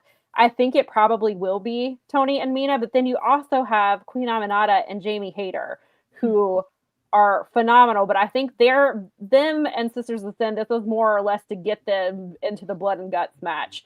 And I'm wondering, because of the way this, obviously we've got to get through this first round, and then we'll have the second round, depending on if they do a match on Dynamite, do one on Collision, but considering the way this man has booked the Women's Pure Championship, which is still that tournament started at Death Before Dishonor, and they've had one other tournament match, and it is almost 2 months later. So I bet you could have Aminata and Hayter and Will and Harley chasing Toni and Mina as a pretty solid. Yeah, because then you have the babyface. I mean, not that Toni and Mina would not be the babyface team, but like you've got but they can play either side. You've definitely got the babyface and Willow and Harley, and Jamie and Aminata can kind of fill that, like, neutral or chaotic evil slot while they're doing their thing, because Jamie's like awesome, and that would be fun. And because I guess Tony's a little bit afraid of Jamie Hayter, so there's like. And then my other thing with Jamie and Aminata is I think Aminata is probably going to win the ROH Pure Championship, because her story with Serena Deeb is what kicked this whole thing off months ago, before Queen Aminata got injured. And they were supposed to be the first women's pure match in AEW, and then that didn't happen. But I think they've still been continuing it a little bit. So I think Aminata is going to end up with the pure title, and we don't need. We already have. Again, I love Bandito so much, but like we already have Bandito with the ROH title and an AEW title. Now we have Mercedes with the. She's the interim ROH women's TV champion. But guess what? Red Velvet came back on Thursday. So I don't know why we did this, because she came back and she told Mercedes, like, I'm the real champion. And I guess we're getting Mercedes and Red Velvet maybe at Final Battle to see who is the real champion. So like Mercedes is tied up with things. Aminata is likely going to end up with a pure title. I think that Toni and Mina make a ton of sense, but I'm really excited. We're getting we're going to get some really, really good matches in this tournament, which is what the women need, a strong tournament, since it has taken us so long to get here. It's been 84 years since our little initial tournament, as the way the appetite with those trophies all those years ago. That was like 4 or 5 years ago. That was the palate cleanser. 5 years later, here you go. Like about damn time. Yeah. And this better main event a show. I know that too. Oh yeah. You know what? Right. You're totally right. That is a great point. That is. I'm hoping that, because of the way, I think this is where I was going, I got sidetracked for a second, but depending on how we do, if we're doing Dynamite Collision, then if I did the math right, I think round 2 will be around the same time as Blood and Guts. So I'm wondering if we're going to get a tournament match the same night as Blood and Guts, potentially. And then I assume we are doing. I'm trying not to get the best birthday present in the whole wide world. And I actually, because I had her birthday plugged into my calendar and I was looking at it, I was like, it's literally on her free. It's not like her birthday present. It's literally on her birthday. It's a week before. Oh, okay. I was like, Blood and Guts is the Wednesday before. Okay. I was like, wait a minute. No, it's not on my Okay, actual birthday show is in Boston, so I'm sure Mercedes is gonna do something. It's a birthday present. It's just your birthday present. It's still a birthday present. It's just a week It's before. to get Tony off his ass about you bitching about pay-per-view, women main eventing pay-per-views. Right. Hopefully so. He's trying to bribe you with Blood and Guts. So I think so I'm hoping, and I assume that the final will come at WrestleDream, and that we'll crown tag team champions at WrestleDream. I mean, not WrestleDream, Full Gear. I'm sorry, because it's November 22nd, and so the way this tournament is starting out, and I think that we're gonna get tag team champions before ROH Pure champion, like I joked about when they first made this announcement, because that's what Tony does. Since we have that picture up for so long, let me go to the comments for a minute and see.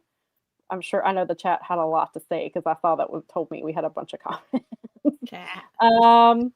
Yeah, there's a lot of mixture in here about who they think is going to win, which is a good thing. Like, I'm glad that we can't figure this out just by looking at the brackets, because Tony has had plenty of times where we've looked at that bracket and it's clear as day who's going to win.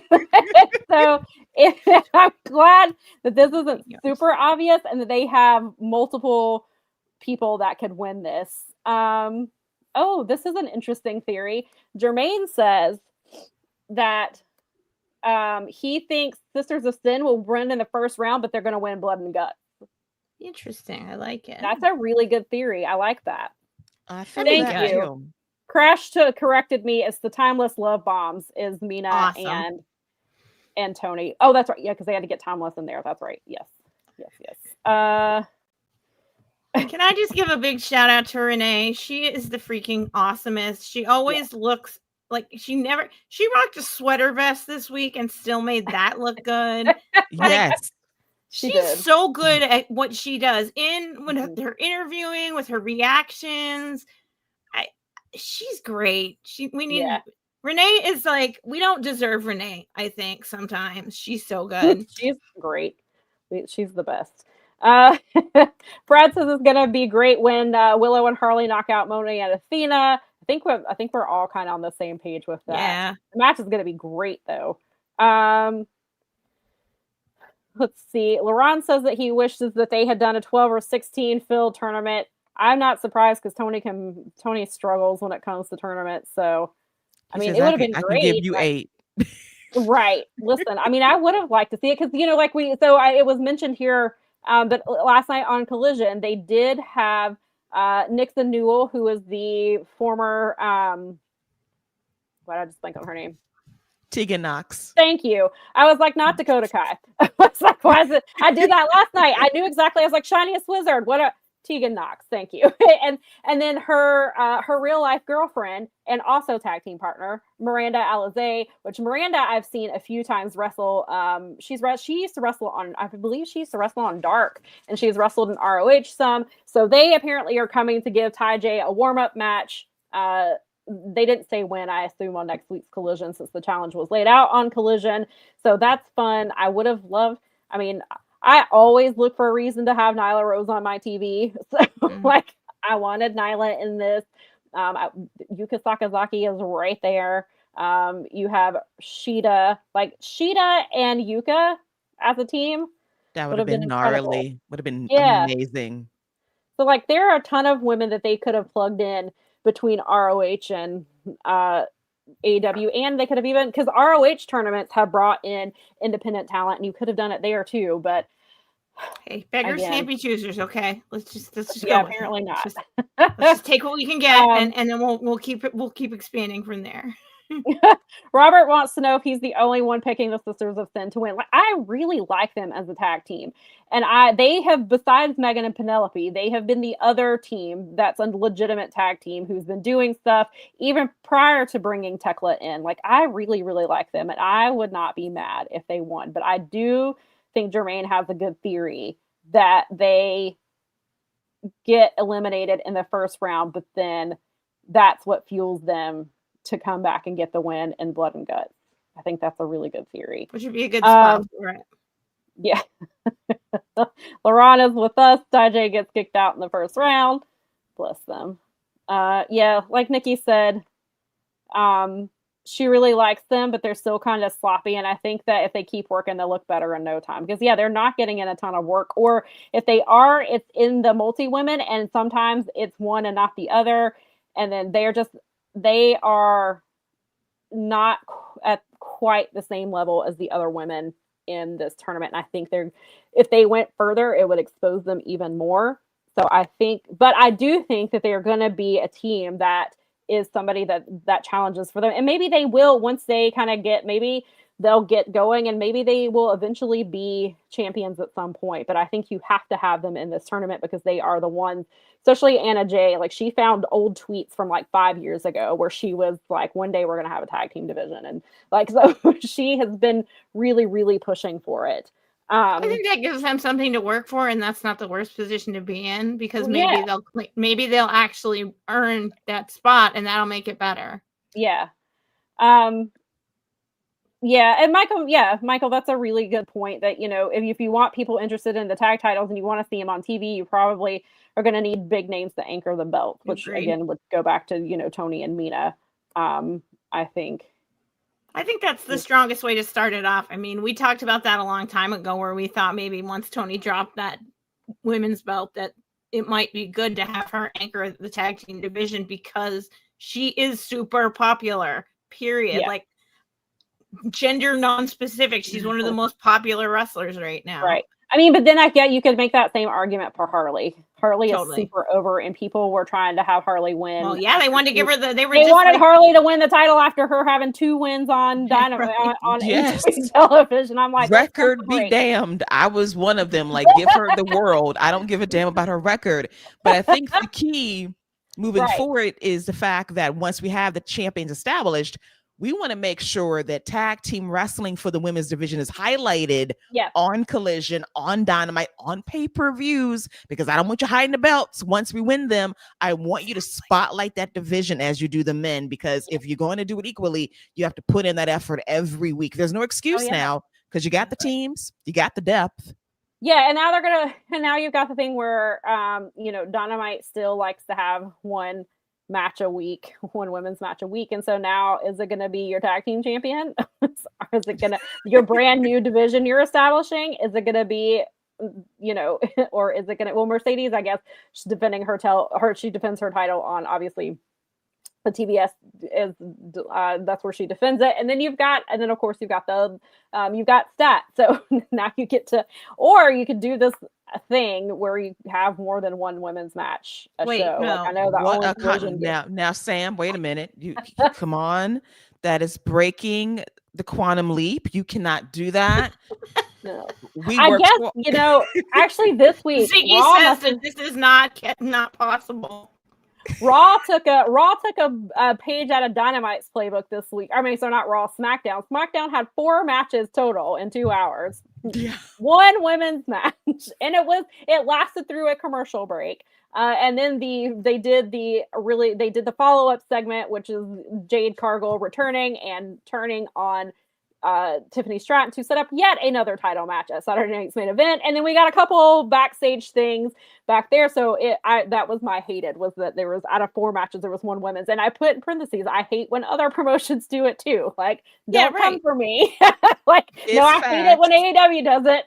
It's across the board. Like, we need to really take the NXT template and say, if they can do 4 women's matches a show, it can be done. Right. Wait a minute. Hang on. There's only 2 hours. 2 hours. Like, wait, you're telling me that they have like an average of 2 women's matches per hour on their show? Sean, yes, I'm dead serious. It's average 2 an hour, maybe 3. Sometimes half the show is nothing but women's matches. And then Halloween Havoc. Do you really want to be shown up by Shawn Michaels? Is that really where you want to be in your life? Right. Again, that's all I'm saying. As people point out, do you really do you want the company, the sexual assault company, to be better at booking women's wrestling than you? Seriously. I mean, seriously, like NXT does it successfully every week. Weird. There's a balance there. And I know Halloween Havoc, did they have 3 women's matches last night? Or was it just 2? Just the 2. It was for the North American and then NXT Championship match. Right. And then, yes, because Blake Monroe won her first title last night. Is Sol Ruka's injury, is it legitimate, or what do you think? I think this is a storyline because the way she was taking bumps, I just think it's a long-term play for someone to turn on someone. And I'm thinking he's going to be Zarya at some point. I just don't know when. No turn last night, but right. It's given storyline. I don't think Sol's hurt because I would cry because she's been really good this year. Yeah, the little bit I've seen of Sol, she's very, very good. And her and Zarya had a really good match with Charlotte and Alexa the week before for the titles. And so then, and then I saw they were like, Sol has an announcement, and then I saw, and I was like, but then I saw people, they were saying the same thing, that they weren't sure if the injury was legitimate or if it was just to get the title off of her for, like you said, storyline purposes.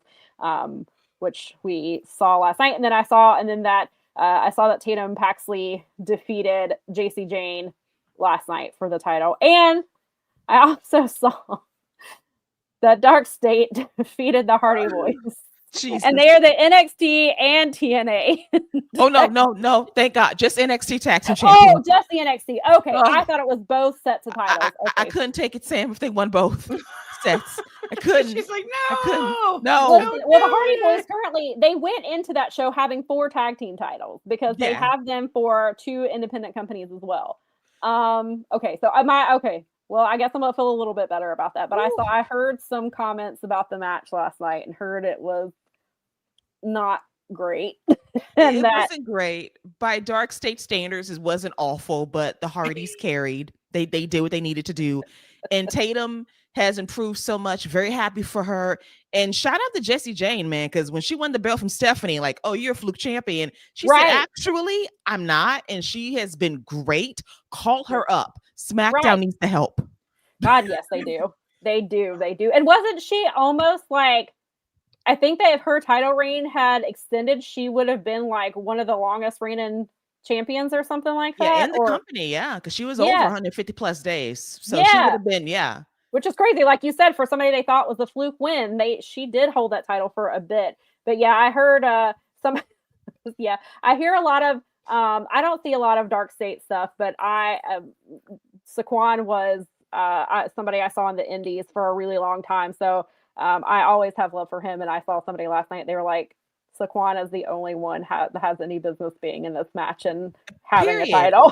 And he wasn't in the match. I need Sean to wake up and realize, use your best utility player. Yeah. Saquon's incredible. Yeah, somebody in the Slack said that to please let Jeff Hardy and Lucky Ali, which is Saquon, that was his indie name, to let them be a tag team. And I was like, I would love that. I was like, that would be for me. That would be for me if we did that. LaRon says, I get through some of these comments, but LaRon says that Red Velvet has been wanting that match with Mercedes for a while. So he's excited for that one. So that makes sense that because that's the one thing for Mercedes, who books herself to win everything. She does give these people that want titles. She does. I mean, I guess Mercedes is she booking herself to win the tag team tournament too?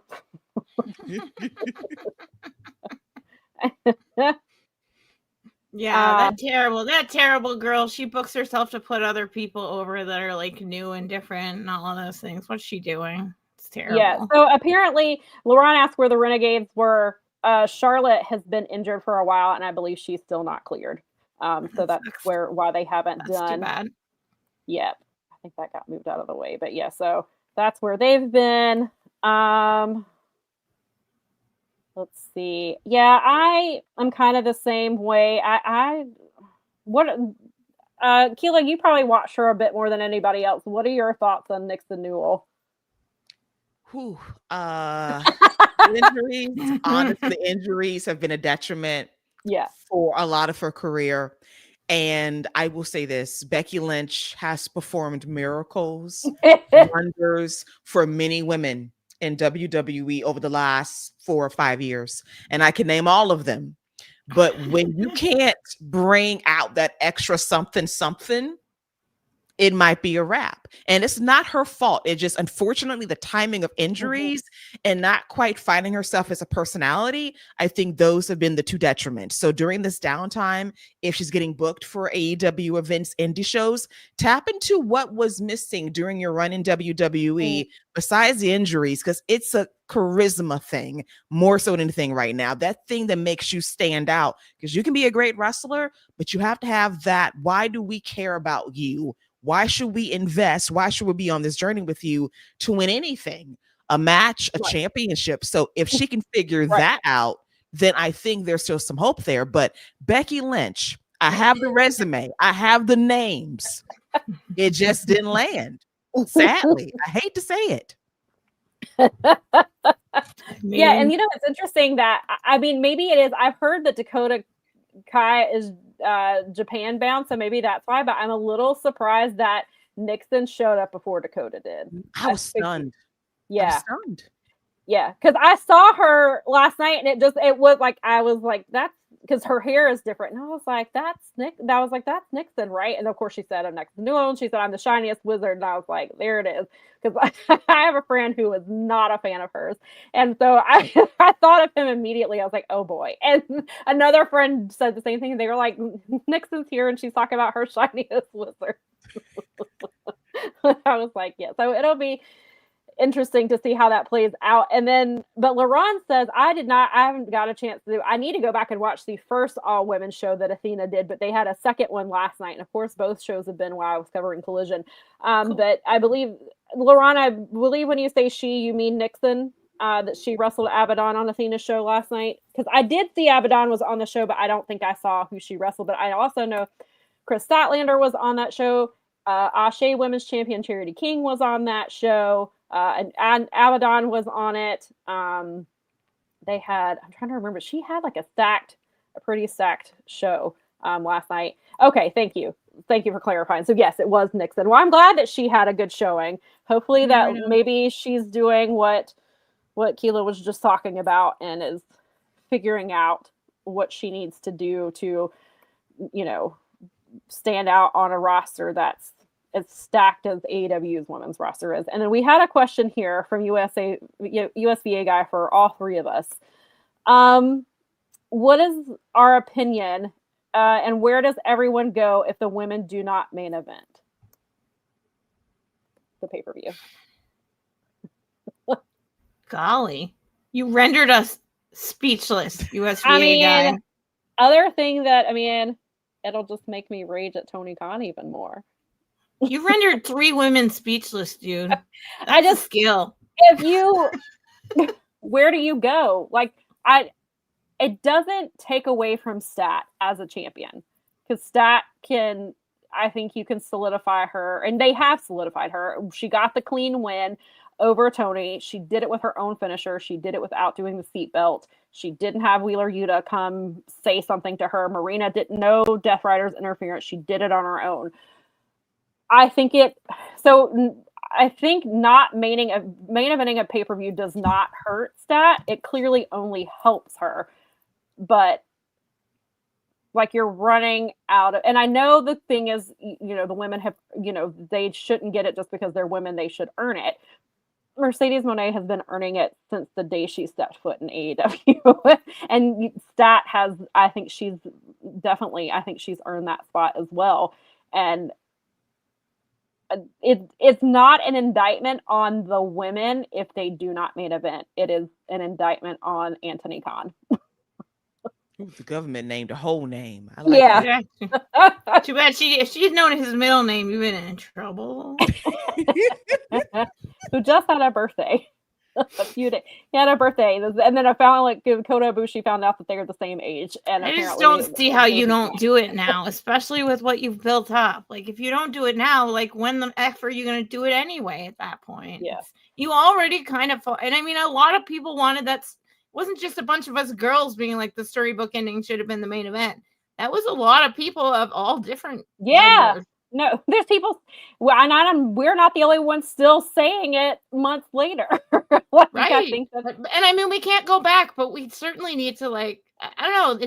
If they're doing all this setup and they don't do it, that seems like a really big fumble to me. Yeah, and I think you're right that like Nikki said we'll just say his little name is Sicko. Anthony Sicko Khan. Anthony Sicko Khan. I like it, Nikki. Show me your Sicko and book the women in the main event on a pay-per-view. Show me. You have lined it up like there's, and like Laurence has mentioned, Stat has alluded. If this comment will come up for me, it's not coming up on my end. It might be. These comments keep playing me. Tony Connor, you in here messing with my comments so I can't pull them up. That Statlander has alluded to the main eventing in her backstage promo on Dynamite. Yeah, it seems like they're purposely planting the seeds. I hope so. And I don't think we would be the only ones angry if it doesn't play out. Like, I think a lot of people would come for Tony Khan.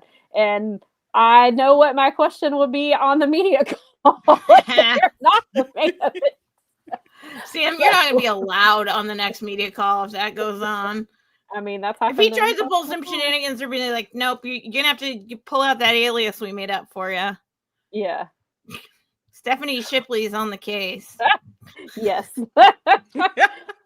Nikki said he is not a sicko for women, and it's a shame. Yeah, we got the damn truth. We got to remember old Tony. Like, he put the women on 9:20. You be done by 9:35. That was the old way of thinking. That was his way for like 2.5 years too. It was. It was a specific time. He says, well, that time slot, that's the one that's the weakest for us. Let's do that. Then he said, well, let's start them earlier in the show. Then he grew up, and then he said, ooh, sometimes they can main event on Dynamite. I said, what a concept. Like, so now we are one away. Once a quarter, we'll main event. And now it's like, now Tony, it's like the Price is Right. You are one away. You are one away from doing what you need to do. And that is putting your division that we covet and we adore, that you've grown and improved, in the main event. Right. And you're also like, and you know, he's doing these really great things too, where he's doing, like, he's leaning into the mixed match tags and trios, where he's letting the women interact with the men, like the stuff. Well, the women are in the factions, which I love. I love that there are women in the factions. Like, I just want Willow to fight FTR forever. Just whoop their asses forever. Oh my God. Jet Speed and Harley and Willow can literally just do everything together forever, including beat up FTR. I don't care. That is my happy place right now, those four. They are amazing. Willow gotta have a title. Willow gotta get a title soon, though. Like, if she, and I think the other theory is, and I think LaRon is somebody I've seen talk about it a lot, is that Willow needs to be the one to take the TBS title off of Mercedes. And I'm here for that. And maybe perhaps that's why they don't do Willow and Harley as the first champions. Maybe they let them get further into it, but maybe it's because Willow is going to be the one to dethrone Mercedes, because Willow needs a title. She does need a title. That is your, I mean, as much as Toni Storm does not need a title, and that's not to say that Willow needs a title, but reward her, please. Yes. Make her, like, she's already one of the faces of your company. Everybody loves her. They love her. I've been in the building. Right. I'm one of the people. I'm people, but I mean, everyone. She's like, I've seen the reacts to her. Yeah. Yes. No, Jay was apparently trolling when he sent that tweet saying he's ready. He's apparently not going to be ready for a while. He's bored. Probably, I think I heard that possibly not until maybe the end of the year, or it sounds like, because he had the hand issue, but there was also that he had to have surgery on, but there was also a shoulder issue that he was dealing with. So apparently Jay White just doesn't want you to forget about him, which could never happen. No.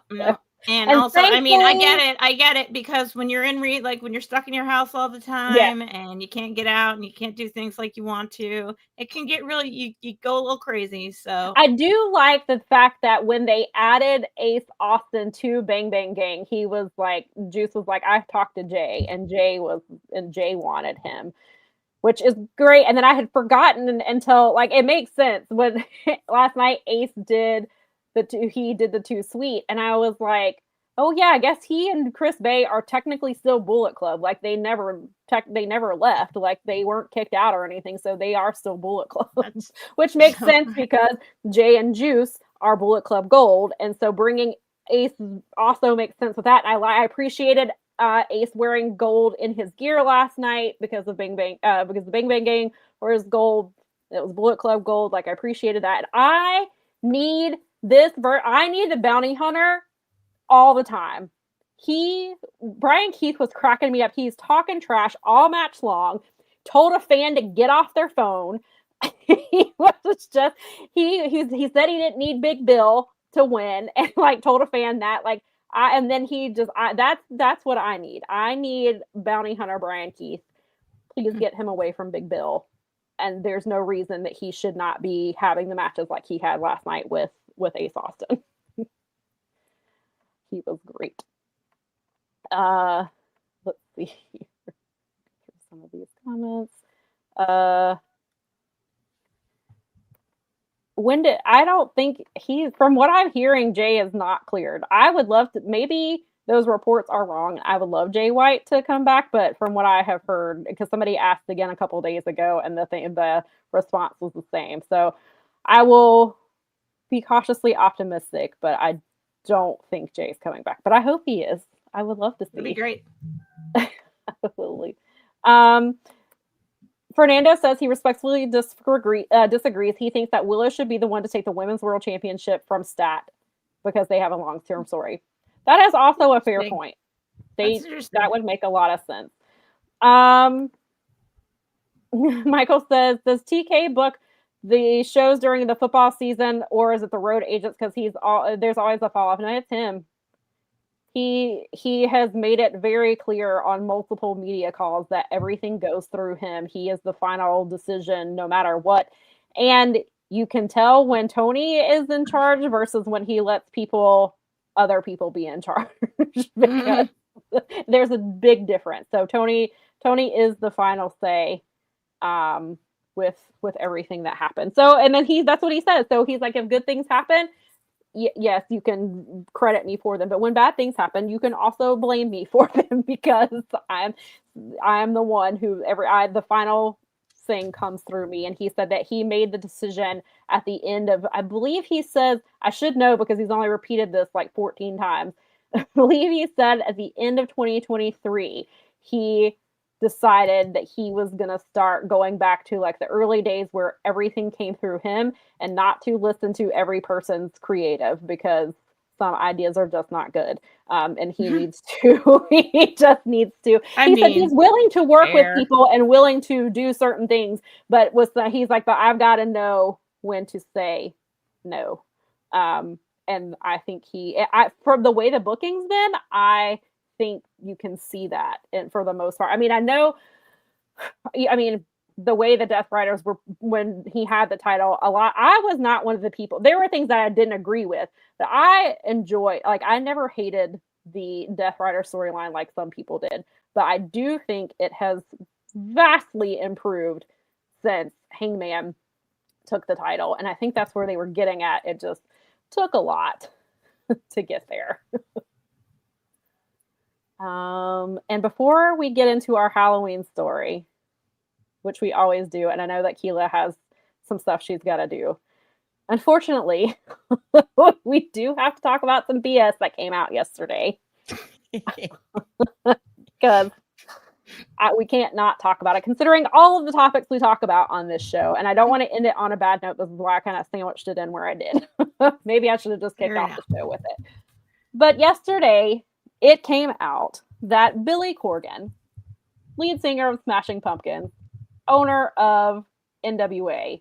So when people talk about Toni having a lot of money and buying a wrestling company because he's a super fan, Billy Corgan has done the same thing.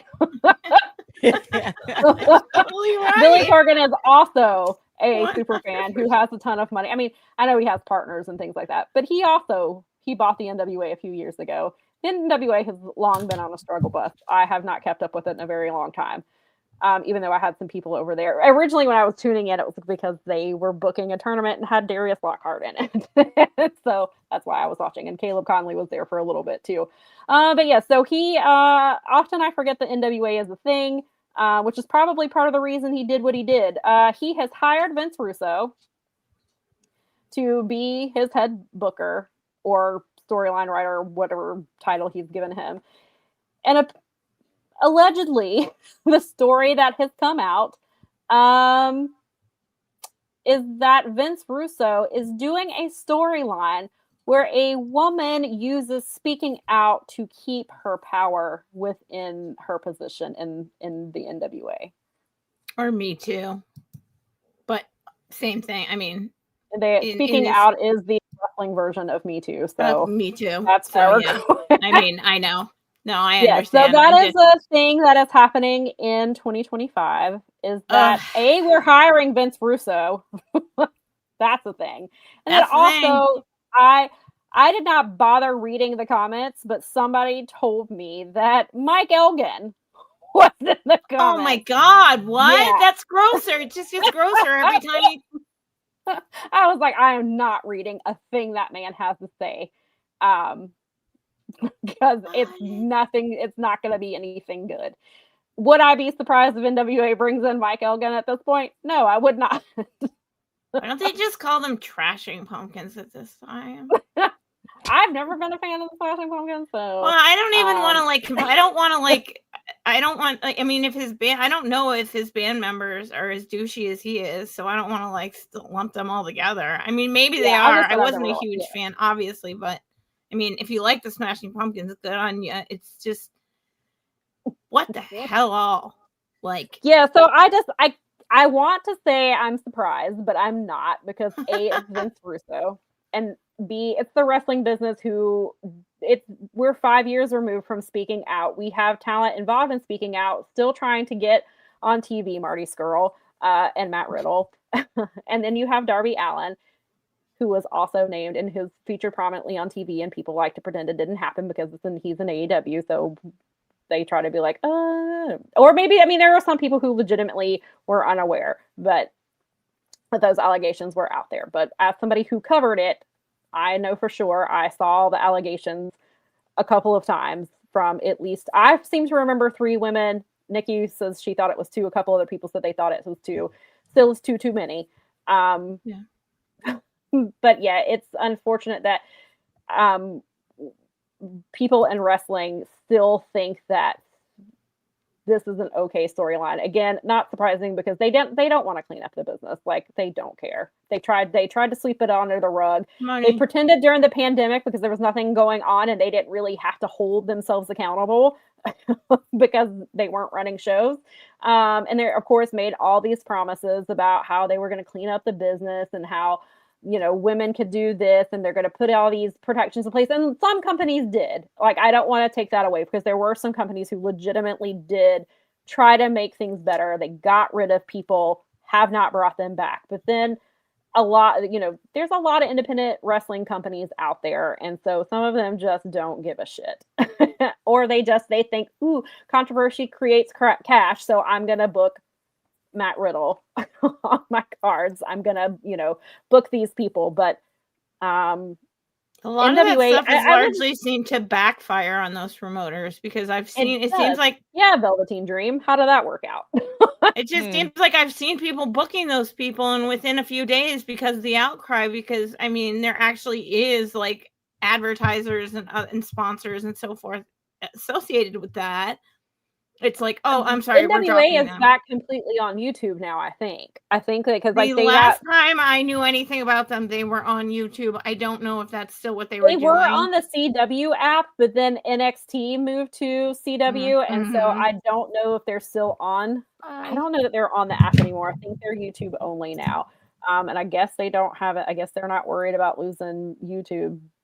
I mean, because YouTube just places ads anyway, so I don't know. YouTube is doing all kinds of crazy crap right now too. Right. So that yes, yes, NWA did do a cocaine spot, and then they try to claim that that's not what happened, but it was very obvious that that's what they did. And yes, it did cost them their TV deal, and that's how they ended up on the CW app. Not even on CW. Not even late at night. Not even late at night. They ended up on the app because of it. Come on, man. And that's where they deserve to be on YouTube. I was gonna say not even that really, but it's unfortunate for the people in NWA who are just trying to come to work and do their jobs. It's NWA, they get a lot of people who wrestle there already get flack because of NWA and the things that they do. And these people are just trying to earn a living, and then they have people coming in and doing stuff like this. And who knows if it'll actually, I won't be surprised if the story actually plays out. And maybe it is to get people talking about NWA because nobody is talking about the NWA hardly. But also it's Vince Russo, and this is on brand for him. NWA, and when we were talking to two people like in the group chat and Slack brought it up. They were like, well, this is the company that had Tyrus as their champion for a year, and he was going on Fox News and saying all kinds of crazy things. So like, it's not, if anybody is going to do this, like, I think everybody's like, oh yeah, NWA tracks, and then Vince Russo tracks. But apparently that is the story that is going around, but it's disgusting and gross. And I hope if they do follow through with it, they deserve every bit of backlash that comes their way from it. I don't know if you guys have anything else you want to say about it, or give you. Did you? Listen, we live in a world in the year 2025 where Vince Russo has a job, right. And that it's not a podcast. Not a podcast, an actual job to write horrific stories such as this. And for Billy Corgan to break out his checkbook to write this check for this dude to write trash for your trash promotion. Yes, I said it, because now you're in the gutter with trash. That's what you are. And it's sad that the underground news of this comes out. That's the only way you're going to get buzz and attention. And it's the wrong kind of attention. That's why you're not even on the CW app. You're on YouTube, and people probably can't find you there either because they don't care to watch. Tell them, Keela. That's exactly it. It's gross. Did you learn nothing from Dixie Carter when she under the table brought Vince back and Spike said, well, that's it. Right. You're done. Right. Exactly. Costing a TV deal to bring in Vince Russo. But in 2025, Billy Corgan being the mark that he is. Oh, Fernando. Fernando said maybe AI can crush NWA. It's pronounced A1. Thank you very much. I'm sorry, A1. That actually wins the comment of the day. Because if AI cannot help the NWA, no one can. It's true. It's like, why pay Vince Russo? Seriously, pay Gemini, pay ChatGPT. Listen, it's terrible for the environment, and I can't. And using generative AI. I think Vince Russo's worse for the environment than them getting written by AI. That's just my personal feelings. He's kind of like human pollution, so he is a detriment to the planet Earth. Yeah. He is. I mean, his carbon footprint is probably way larger than it should be anyway. So maybe we can put him on one of Elon's sort of rockets and try and shoot him into outer space. Maybe. Now, Mel, let's not use that technology for Vince. He doesn't deserve it. He doesn't. Right. No, if Vince Russo is going to have shitty ideas, then I want to blame Vince Russo and not AI. You're right. We should totally use like one of those catapults or something with him. He should be into a volcano. Yeah, right. Yes. Well, he's blaming someone else for all of his failures. Right. I didn't take down WCW. Okay, cool. That's a take. Neither did Eric Bischoff, so okay. Right, yeah, no, totally. We didn't do anything wrong. We tried to save it. Well, yeah. Where? How? That's all because AOL. That's utter. You were so right about that, John. And you know what's sad is that people like we know in our Discord included, like there's a lot of people out there with no job right now, or their jobs are paying not well, and Oh my God, Billy Corgan. They're like becoming, it's like control your narrative, but with a little bit more money. Wait. I mean, where is the lie? With a slightly bigger budget. Listen, we can say for Billy Corgan, for all of his many faults that he has, I will pay my people on time. The checks were clear. They will not bounce. The lights are barely on, but damn it, I am efficient with how I waste my money. I might be a carny, but I'm a carny who pays my people on time. I bet you not one person in the NWA said my check is late. No, it always hits on the 1st and 15th. I know it does. I know it does. And shout out to them, because make sure these people get paid. Yeah, if they're having to deal with you and your nonsense, please pay them on time. Oh my God, yes, please. I don't want anything in the way that should. Yeah. I mean, that's facts. That's facts. We haven't heard one complaint, so that's a blessing that we know at least Billy pays on time. Yes. Thank goodness for that. That's like, see, silver lining somewhere. We gotta find it. Listen, if you're gonna pay your talent, I will applaud. Like, if I'm gonna shit on you for everything else, if you're paying your people, I will applaud you for that. Yeah, shout out in this economy, absolutely. Right, exactly. God, I know that's not right. You said it. Brad says that Vince has said how much he hates pro wrestling, and yet he's back working. And I hate this man, and I don't hate many people, but both men I hate are named Vince. You know. Mm-hmm. I mean, it keeps it simple because you can just say the Vinces, and everyone's like, "Yeah, we get it." It's like, fine. It's fine. Bro. Gross. Bro. Oh my God. He says bro so much. All these promos are going to have bro in them now. Like, every other word is going to be bro. Oh, Jesus. Oh my God. It's so cringy. Crash. How long before Courtney Love was booked to become the NWA Women? Oh, Lord. Probably. I think that's her final form. Listen, hey, is Melissa off tomorrow going to be the special guest referee for this match? I'm just asking. Probably. We're so old. We're going back in the classic bag of people that were legitimately in that group, and Melissa was. Yeah. Both groups, actually. Maria says, who would you trust more, Billy Corgan or Paul Heyman? The Billy one who Corgan pays his people. I mean, exactly. I was just gonna say Billy Corgan pays, and Paul Heyman is notorious for fucking people out of everything. Videotape. I would just say, if you have not seen Dark Side of the Ring on Chris Candido, oh God, please watch it. Please watch it, because that will show you right there the type exactly of what Eric Bischoff is. Well, no, that tells you the type of person Paul Heyman is. Yeah, Paul Heyman. I mean, I'm sorry. Yeah, that's well, I mean, Eric Bischoff's trash too. Yeah, no, sorry, I got my trash crossed. I mean, I wouldn't trust either. When you're picking through the dumpster, it's hard to tell. Yeah, right. When you're dumpster diving. Yeah, exactly. It's like in the carny dumpster dive. At least Billy Corgan pays people. And behind the ECW arena in Philly. Please go watch Dark Side of the Ring on Chris Candido if you have not. And then Paul Heyman's trash too. I mean, he has a mediocre white man who has fallen up many times. Many times, and does it, and let's give him credit, does it convincingly. Yeah, does it convincingly. He convinced them to still doing it. Still doing it. That man's on TV every single week. Yeah. Okay. That's king of the grifters.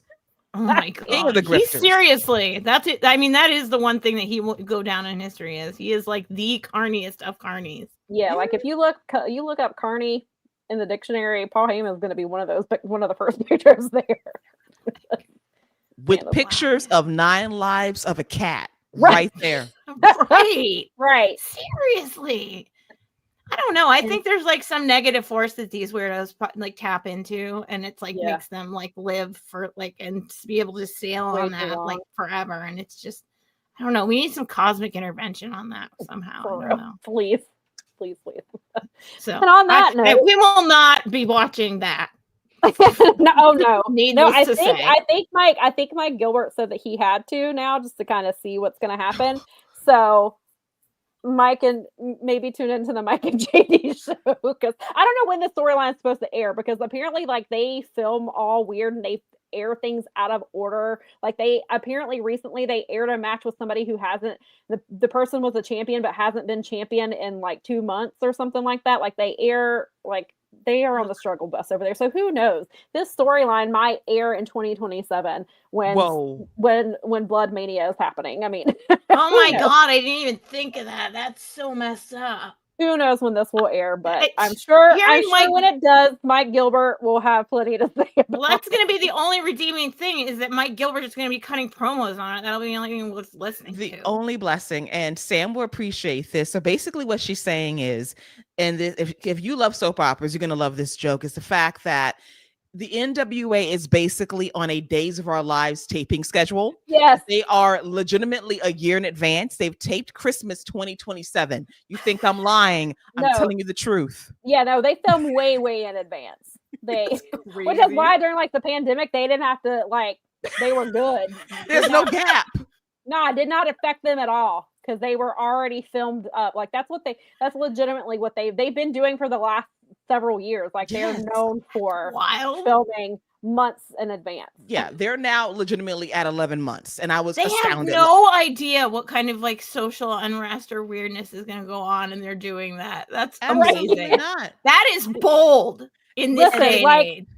There, you can say a lot about soap operas, but they are always going to be on TV. I mean, that's not even the one called Bold and the Beautiful, but they're being bold nonetheless.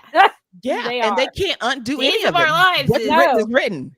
Right, they're like written, they are so confident in the title of their and I mean their longevity proves it, but they're so confident in the title of their name that they are predicting the future by filming. Yes.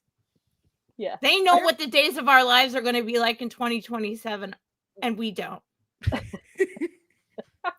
Because as the sands of time move through the hourglass, so are the days of our lives that are booked at least 10 months in advance. That's amazing. That's wild. Can you imagine? Oh man. Speaking of booking, that only makes me want to watch that now is just to see how off kilter it is from what's really going on in life. Maria says Latino soaps are crazy. Trust me. I have heard about the telenovas. Oh my God. So they probably have nothing on the American soap operas. We usually steal ourselves. We rip things from like the British and from the, from the South American people. And we don't do anything original. We take things from other cultures and just turn it into an American version. And I know other people do that. I mean, we do have things like Western and stuff. There's a long-running soap opera in Australia called. Actually, I think it actually ended. It was like Neighbors. Right, because Heath Ledger started out on a soap opera. Kylie Minogue, it launched Kylie Minogue's career, and Heath Ledger was on one. Where you went. Yeah, that's where you went to get launched into the next part of your career. Was it was like Disney, but for adults soap operas. That's where they went to get found, and they launched their careers. Clive Owen or Gerard Butler, both one or the other of them had that too, where they did a soap opera and Gerard Butler's crazy because he actually went to law school and became a lawyer, hated it, quit being a lawyer, and became Gerard Butler. That's like Ken Jeong, who was a doctor and then became a comedian and then is an actor now. I love that. I love that. That's why I always am when people are like, what do you want to be when you grow up? It's no, that doesn't work, because look at these people right here who started out their career like this and ended up doing something totally different. Not how life works. Yeah, Crash points out. I want to be a well-adjusted human being when I grow up. That's what I want to be. Yeah, at this rate. Oh, okay. Yeah, Home and Away is another one. And then I think Britain has a couple really long soap operas that launched a ton of careers there too. Yeah. So they all soaps. That's where John Stamos got started. Before he was on. That's where Ricky Martin broke into the U.S. market. Yes. Ricky Martin was, I watched it. He was Miguel. And then 2 years later, this man pops up singing Living La Vida Loca. He sings Cup of Life on the Grammys. And I was like, that's Miguel from General Hospital. Is he performing on the Grammys? Then I found out he was huge in Latin America, and then that's what started the Latin American explosion, as they called it, in 1999 when Ricky Martin and Jennifer Lopez were everywhere. It was like, and they still reference Miguel. They just referenced him on legitimately. Friday's episode. Yes. As Lois is going to go him all the time. Like, what in the world in 2025 that man gets a name drop? He does. That's crazy. That's like when I was like watching regularly, is how long ago that is. Yeah. Like, I mean, and I know clearly like he got started in Menudo, but like in American TV, like he came to General Hospital, and that's what like launched him here. That's what I knew. Anyway. I mean, that's how I knew who he was. Yeah. Crash says, soap operas are probably universally cringe by nature. We have one called Fair City. Yes. Yeah, but I mean, you know, we're all wrestling fans, so formula. Right. Which is why, like, when I found out that Keela had her General Hospital podcast, and I was like, it makes so much sense because I too am a wrestling fan and also watch General Hospital. So I was like, I get it. I was like, I completely understand it. And yeah, I have Salma Hayek started on the from daytime television, but yes. Yeah. Yes, and John Stamos was Blackie. Yes, La Vida Loca. Yep. Yeah. Thank you. Yes. The General Hospital is so good. They drive me crazy. They go through stories. They're finally having some good stuff happen. I think Beyond the Gates probably made them step it up a little bit. Listen, because this time last year, because right now what I'm looking at on the streets, the Young and the Restless getting that heat the GH had last year. Right. So they definitely had to step up because they did. GH was it was like there were times like I got behind and I was like, I don't even want to catch up. Like I'm so annoyed with things. But finally we got some good stories happening. Still frustrating, but we're finally, and we're bringing back dead people and figuring out how this was going to work out. Like they had to, like they got in trouble. They realized, like, oh shit, we got to bring back Jonathan Jackson. Yeah, like we have to bring back Lucky for a little bit. Lucky's already gone. He was like, I'll come for like 6 months, and then I gotta go again. Now, please don't be gone 20 years again. But like they were bringing back some old people. And now they brought back 2 people from that we thought were dead. But it's I have to tell my sister because she had the world's biggest crush on Jonathan Jackson. I mean, we all did when I was growing up. I mean, you know, I didn't love Weepy Lucky so much. But, yeah, Weepy Lucky. Listen, that man that's somebody who will cry on a dime. Yes, that's Jonathan amazing. Jackson. Well, he will cry. Lucky a puppy died. Special about soap operas. They did, they referenced Bam Bam Bigelow on General Hospital like 2 weeks ago. And I wanted to know how old is that writer's room to drop that reference Nikki in 2025? She was like, did Cody, like, does he know about like the guy who plays Cody? Like, was he a wrestling fan and was like, let me bring this up? And it was the most random thing because she was like a lariat, and I was like a lariat, and then she was like, which lariat is? And she was referencing westerns because she's writing a book, and then but he was like, you mean like Bam Bam Bigelow? And Nikki and I were like, what? It is 2020. Like Dick the Bruiser? What? Yeah, like Hangman Page, I would have fell out. Right. I thought that would have been the more proper reference. That would have been better. Cody, do you know about Hangman? I need, because Cody, because of his character, I need to know, do you know about Hangman Page? Because if that reference hit, I was like, somebody is an AEW stand in there. Who is it? Right. Yeah. Yeah. That Bam Bam Bigelow thing took me, I was like, I got to go to Blue Sky about this because what do you mean? Somebody said, look, my auntie remembers Bam Bam. It's a notable name. True. I mean, yeah. Oh, hey, Dr. Lariat has joined us. Welcome. Thank you for being here. Yes. Hangman looks like the cover art of a romance novel. Yes, he does. Harlequin. Last night he had to be serious and he had to put a t-shirt on. Mm-hmm. Couldn't let them things be out while he's trying to listen, when I was putting this costume together, I look at a lot of pictures of him. Not that I'm complaining or anything, but I was just trying to pin him I was down. like, oh no, when he came down, I was like, oh, his hair game is just I was like, his titties are covered up. He's about to be serious because he got a shirt. Like I was like, what are you, Pac? Like Pac is wearing clothes now. Like why? He's at least he's down. Why is Pac wearing clothes? Why is he wrestling in a singlet? It bothers me deeply, it's severely weird as to what's happening. Unclothe him. Yeah, right. Let his abs be free. Yeah, he had his abs were abbing last night though. Yeah, he felt more normal in the he got angry and he pulled his straps down, and then his abs were abbing while he was standing on the road. Him and Ishii. I mean, if they don't let those things out, what if his hair doesn't grow back out? Like, what if that's how his hair grows out? What is happening to you? Why is your hair short and why are you wearing clothes? What happened to you? What happened to you while you were gone? Yeah, that you came back with no hair and clothes, and you're wearing clothes. What is happening? Right. I think the haircut offends me more than the clothes. Yeah, the haircut's pretty. I mean, the haircut, like, it kind of fits. Like, it probably fits the person, but not Pac.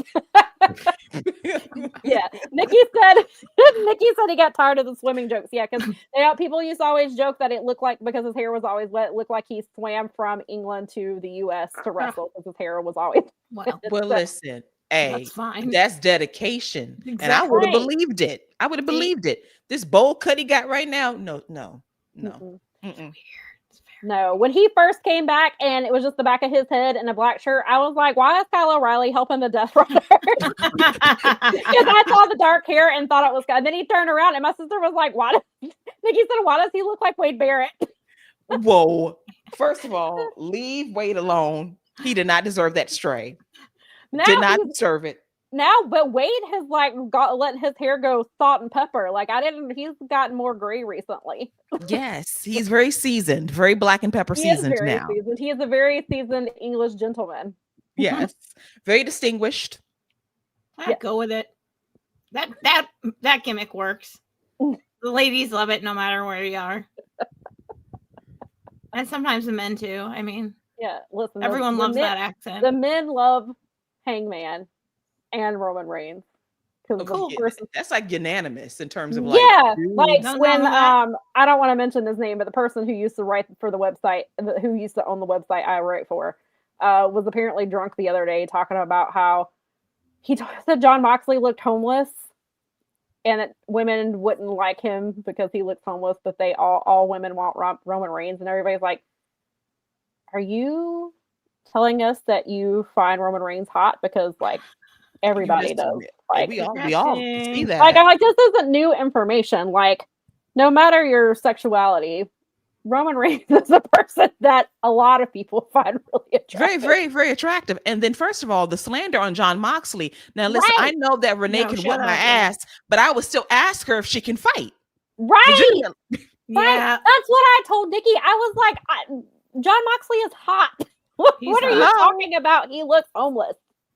Homeless where? And what are you saying about Renee to say that? Exactly. Because I asked her to pull up. Even I'm gonna lose. I'm asking to pull up though and say, listen, what's good? I'm gonna get my ass beat, but at least I know I'm being a realist about what I see and what I appreciate. Right. I was like, I mean, apparently we aren't looking at the same dude because like John Moxley, A, does not look homeless, and B, John Moxley is hot. What are we talking about? Yeah, that's silly. This is insane. Go away. Yeah, he was trying to make some weird thing about, I mean, he's very anti-AEW, but he was trying to say that nobody wanted to see a home. I don't even remember. I tried not to read it because it hurt my brain. But I was like, have you seen? He must have missed He must have missed it when Collins was here and we were talking about Mox's waist and how small it's gotten. And Collins says that he has a waist for drag. You know what? That's not. I've not thought about it because I wouldn't. But that actually, because that's not. He could probably pull it off. Actually, he really does have a. He's gotten super cut the last few months. Well, and once he quit drinking, which I know that this happens with a lot of people that have addiction recovery, but it does actually. You do lose weight because it slows down your metabolism. His body definitely changed, but even in the last couple months, his body has changed even more. Yeah, Yeah, his dad bod is perfect. I don't know what your problem is. Yeah. Keep up the good work.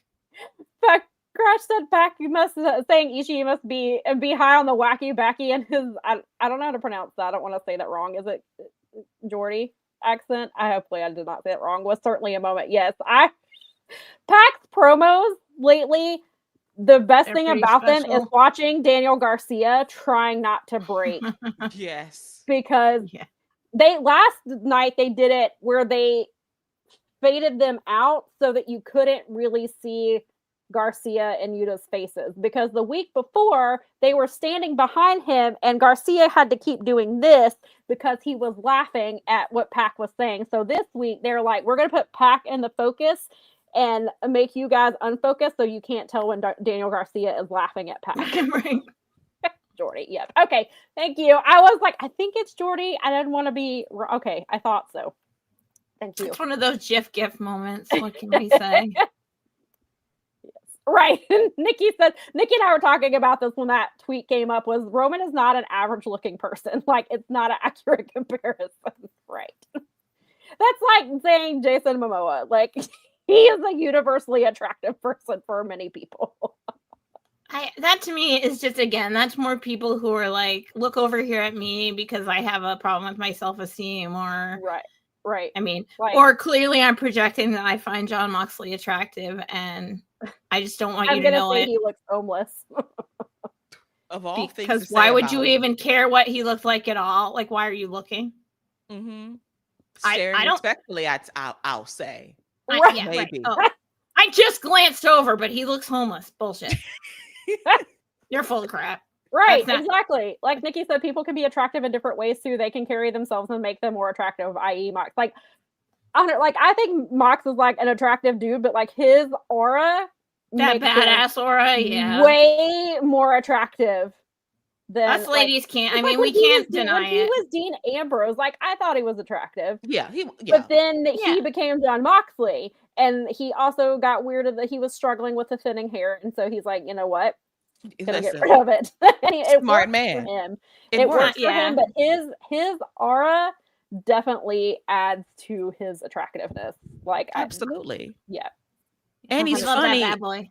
Yes, he is funny. He's very funny. Like, I will never forget when he compared little Nora to a Tamagotchi you take care of. One of the funniest things he ever said. So true. He said, he's very unexpectedly hilarious. He's very funny. I was like, I get, like, I mean, clearly he's attractive, but like, I get why Renee was like, I'm gonna marry. They're the best. I love those two so much. Even if he can't. There's a clip of him, I haven't seen it in forever, but Nikki and I talk about it all the time, where she's trying to get him to pronounce wolves and he struggles to say it. He says wolves. Like, he puts, like, it's very, like, it's because he's from the Midwest, and the people here add random S's to everything. Like, it's not Kmart, it's Kmart. Yeah, Southern people do that too, because it's like Aldi's. Like, for it's very like that. My phone is always trying to my phone always tries to correct Nick Aldis when I'm saying Aldis, and it's like Aldi's, and I'm like, no, there's no S on Aldi, first of all, and no. Trying to talk about Nick Aldis here. Like, see, my AI can't even recognize my accent. How is this going to save us? Right. We Americans, like, literally, we all have different accents all the F over this place. Right. Like, I'm from the Northeast. I can testify to this. Nikki said, listen, I've definitely said wolf too. Do you go roof? Is it a roof or a roof? No, it's a roof here. Do you wash things or just wash them? My grandfather was born in Georgia, but he would put his was washed. And then Javi Lopez, that played for the Braves, that was the catcher, was Harvey. He always called him Harvey, and I'm like, there's not an R there. But that's what his name was Harvey. He's like, do you see how Harvey did today? The people around here like today. The people around here like to hit the countries that start with vowels with the hard, so it's Italian. Oh yeah, that kind of thing, or pardon, Arab, that kind of they pronounce that hard vowel sound, and it's like so interesting. Language is a funny thing. Well, in America, like, we're so silly. It's like my cousin always says that, like, the whole East Coast is a place where we have like 13 states that can't agree on the name of a sandwich. So, listen, do you know there's always those things that come up, like, what do you call the shopping cart? And like, yep, the buggy. In the South, it's a buggy. It's a buggy here. It's a buggy. And or what do you call your pop, soda, or Coke? Right. Yeah. Which we even had that conversation like in a Discord chat again this week because it's funny. It's just a funny thing we have. Yeah, Chicago was his other thing. Again, this man was from Brunswick, Georgia. I don't know. I kid you not, there are people around here who pronounce it Illinois. Yeah. It still happens. Another one I just thought about too. It's a grocery store chain. It's everywhere in the country. Kroger's. It's not an S on Kroger's. Just Kroger. Right. That's how it is, like PetSmart, because people would put PetSmarts, Walmarts, Targets. Yeah. The Kmarts and the Walmarts here. And there's always a the. Yes. It's the Kmarts or the. It's very true. Yep. Oh, good. I'm glad. Yes. Crash says that one that Rex his head is pronounced in Qatar as Qatar in the States. Who calls it? I mean, I think I have heard people call it Qatar. It's been back and forth, and I never understood which it was. So I just try to. It sucks because, journalists used to actually care about the pronunciation, but we've really, in the media age, it's kind of become sort of a free-for-all where they just don't. I mean, I actually went to, when I was going to college, like I was in like journalism stuff. So like I had an MLS handbook and an AP handbook, and that I'm sure you can relate a little. Yeah. So like I understood like the Oxford comma and so forth. Right. But now it's just like people talk and they just talk, and that's fine. But it is difficult. I mean, even my poor husband had a thing where he was working at like one of the home stores. And he had a guy from Maine come in looking for a top, which is a tarp. Bob couldn't really understand what he was saying. And he was like, a top, T-A-R-P, top. And it's like, that did not help the situation. So, Brad says the worst people are the people who pronounce the L in salmon. Salmon. Yeah, wheat thins. So that they pronounce like Stewie. From Family Guy with his wheat thins. White. Yes. Shut up. Nikki said that she does. John Goodman on Roseanne used to say he would call it sody, so that's what she calls it. That works. All right. Yeah, hopefully the dogs are not going to bark, but there's activity in the neighborhood, so if they start barking, just want to warn you. But since we're speaking of languages and writing shows like soap operas, let's write this Halloween murder mystery, because I know the people have been waiting. So if you have not been here for our Halloween live stream before, we have this dumb little murder mystery that we started the first year when we were trying to like get to know each other and get to know our people and trying to have something fun. And it's just, we bring it back every year. We come up with, we have a list of questions and we crowdsource to you guys as well. And then we all pick from 8 wrestlers from all over and how they would fit in. So this year, our wrestlers are Mercedes Moné, that girl who beat Goldberg. She is also in this. Persephone is also here, and Billy Starks. But we also have the Beast Mortos, Ilya Dragunov, and both members of GYV, Zach Gibson and James Fake. So these are our cast members, and we can bring them up again. So out of this cast, who do we think dies first? And again, I'll tell you I'll run through the wrestlers again. We have Mercedes, Asuka, Persephone, Billy Starks, Beast Mortos, Ilya Dragunov, and both members of GYV, James Drake and Zach Gibson. Bye, Billy. Bye.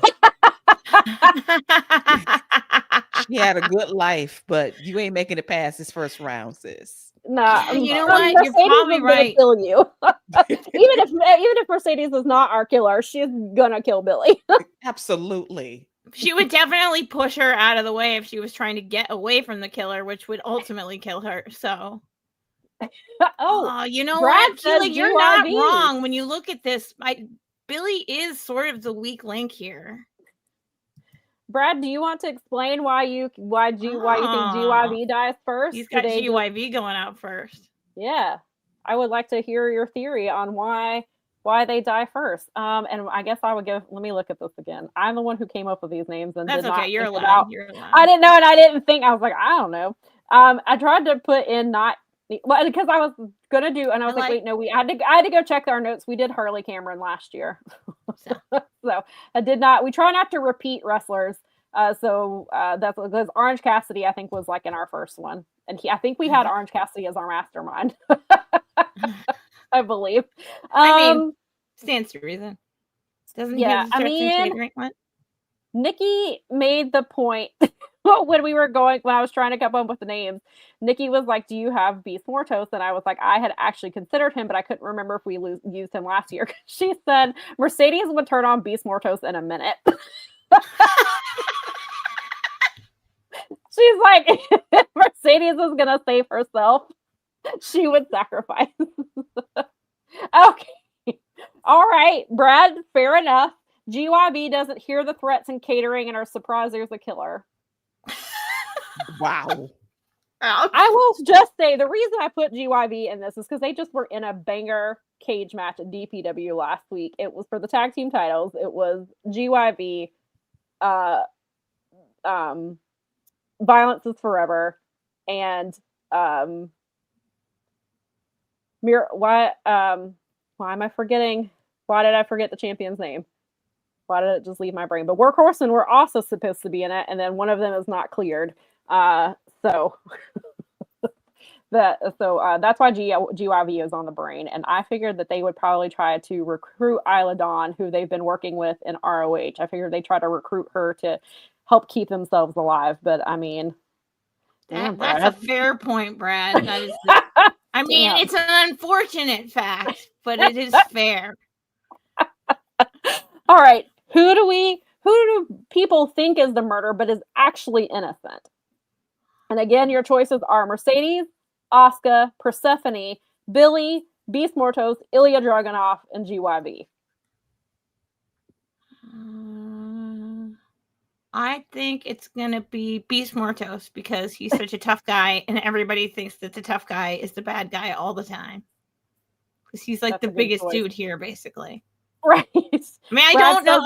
In fairness, I don't watch Ilya Dragunov that much. So it's hard for me to know the skill set there.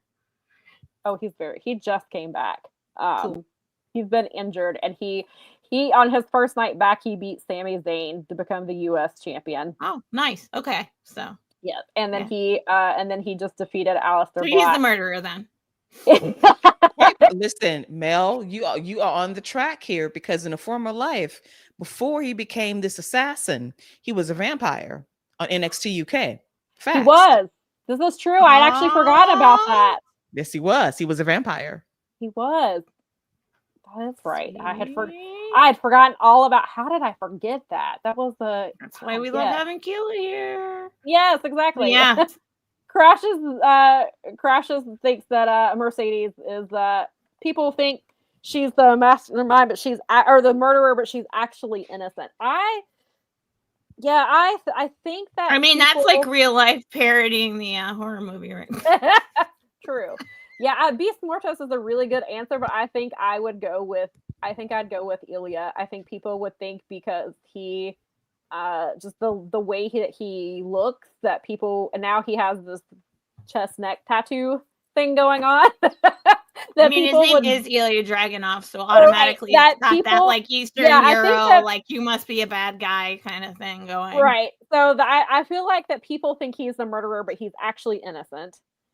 And then out of this group of people, again, Mercedes, Asuka, Persephone, Billy, Beast Mortos, Ilya, and GYV, who's the one who actually outsmarts our killer? Beast, man. He's a lawyer. Oh. Come on. That man has watched every procedural, Law and Order, all of them. NCIS, FBI, He's Chicago seen the horror PD. movies. He knows you don't run upstairs, you run through the front door. Exactly. You don't, as we talked about last week, you don't say, I'll be right back. You never say that. Famous last words. You never say that. Don't say that. Yeah, Mortos is a really good one. I think that, I don't know, Mercedes is really smart and she could outsmart a killer. But then there's Asuka. Achievements and titles come to her. But then you also have, you also have Billy. Like, sure, Billy could be your first one, but Billy she's wrestled for a really long time to be such a young wrestler, and she is a veteran at her she's young like age. Sneaky like a ninja. So she's like Space Jesus. She's had MIT training. Fair. I mean, she is Space Jesus, so she is Space Jesus. She's had MIT training. I think that Billy could outsmart a killer. Brad, valid. Mercedes, she's dealt with it all, especially Vince and Twitter assholes. Yes, especially the latter, the last 3 years. That's all I see in every asshole. Your excuses suck as to why you don't like this woman. It's like pretty sad when you think about it. That kind of hate and trolling at this point. Because why do you hate someone who's great? Right. Seriously. Well, yes. Yeah, I think there's a lot of people that are so like, they feel so insecure and mediocre in their own lives that that's all they can find to do. And then they have to hone in on specific groups because it is how they're programmed or whatever. The hate for her, she is so smart. I mean, I could definitely see her being the one to, because it's a toss up, because you would think she might be the mastermind, but also she could definitely outsmart the murderer. So. Yeah, she absolutely, and she's so many dimensions. Maybe she is. She's the mastermind, the killer. And wait, okay. Well, yeah, because we do have that as our next question: is who is the mastermind? Because yes, we have our killer, but who is orchestrating this murder mystery? Maybe she's setting Beast Mortos on everybody, and she will turn on him to save herself, as Nikki said. I don't know. Mercedes is really good, but might have to go with Asuka to mastermind everything. She had to deal with Rossi. Listen, okay. She dealt with a lot of stuff in Stardom, a lot of stuff in Japan before she even came stateside. Then she had to deal, much like Mercedes, had to deal with asshole fans. Especially racist ones who say things at her. So, and Asuka she has convinced Kairi Sane to turn on Io Sky and to stay with her. She has convinced her that she needs her and she is dependent upon her. So I think that Asuka, I'm going to go with she masterminded breaking Goldberg's streak the same week he came back. So he can clearly orchestrate things. He couldn't even say her name. She was so smart. Listen, she discombobulated him so bad, that girl. That's all he could say. That's her power. So I also agree that Asuka Khan is the mastermind of this. I agree. Listen. Her resume speaks for itself too. Poor Kairi out here shaking like a leaf, scared to death, because she know the Asuka gonna whoop her ass if she don't fall in the line, and she follows the line every time. Come on now, Asuka is on another level right now. She's built. She different. sure is. She is, and she always has been really. Asuka just unfortunately in real life just dealt with some. She was dealing with some stalkers a few months ago. Oh my gosh, that's right. Yes, recently. She's been through a lot, and I will never forget the thread when she talked about her time in Stardom and called out Rosie. That was one of the bravest things you can do, and say, this is why I will never go back there. That's why I don't like this man. And when you spell it out, she has gone through so much to get to where she is today. She sure has. She doesn't, I feel like people know how good she is, but she's been good for so long that I feel like people forget. Yeah. All the things that she's done, what she still can do. Like, this woman can still go. Like, she's Nikki said Bret Hart is Asuka's minion. Yes. Yes. 100%. He engineered this, Nikki. He said, you will be the one to torment this bald-headed fraud for the rest of his days. And that's why The Rock called that man Old Whisker Biscuit. One of my other favorite nicknames for him. Oh my God, I forgot about that. When I tell you, when he called that man that with a straight face, the laugh I had 20 plus years ago, call that man Old Whisker Biscuit. It never gets old for me. That's awesome. I totally understand. That is something that you hang on to. Mel, I've held on to it for 22 years of my life. You can't, I mean, gosh, you know. It's a real line. It's a real line. It's amazing. Oh, I mean, we need to find that clip. I do too. Like, oh, Whisker Biscuit. Like, that's the line right there. You want to have a good laugh? Just play that. God. Oh no, Maria says it's Stephanie McMahon. She invented Mastermind. See, she did. She invented Murder Mysteries. She invented Clue. Yep. Knives Out. She invented all of it. She did. She invented women's wrestling. She invented all of it. She invented the wrestling for Asuka to break a record. Right. That's it. She was behind all of her for that actual. Thank you, Stephanie, for inventing that and creating that for us. Yeah, exactly. She wasn't even on the list, but we all know it was Stephanie because Stephanie, similar to Cody, who cured certain things, but really Stephanie. He ended racism. He did. I believe he cured racism, is what if I recall correctly. Yes, racism ended in 2021, and it was a day that I will never forget. I mean, I didn't know I was listening to history that night on Dynamite when he saw everything. I couldn't believe it. Can you believe this is happening? We're all living in a history book right now. It's so weird because it just doesn't. It's hard to tell reality from fiction these days. Oh, who knew there was a cure for it? It was that tattoo, probably. Obviously. Lord. That doesn't scream white supremacist. Did I say that out loud? Sorry. No. We can edit that out. I mean, you can look at his merch. I mean, yeah. But anyway, so yeah, it was. I guess Brad has a theory that's different. That is a good theory. That he believes that Billy is the mastermind. No one expects someone who looks so sweet, but as seen on ROH, she can be a real mean one. And she's been around so long, she knows a lot of people. Base Jesus could be a mastermind. She also, once again, her MIT training could definitely come in to play here. Oh yeah. Nikki's a good old bisexual Cody. Hey, listen, the timeline, Cody's cakes have been a point of discussion a lot lately. They have been. And also we've talked about bisexual Cody has come up a lot more recently because somebody had a tweet I think it was yesterday, that said that Cody and Kenny would both be at the Street Fighter premiere. And except Hunter was going to have 56 security guards on Cody to make sure that he didn't get to Kenny. Because it'll awaken the bisexual beast in him that comes out when Kenny Omega is around him. Oh Lord. God.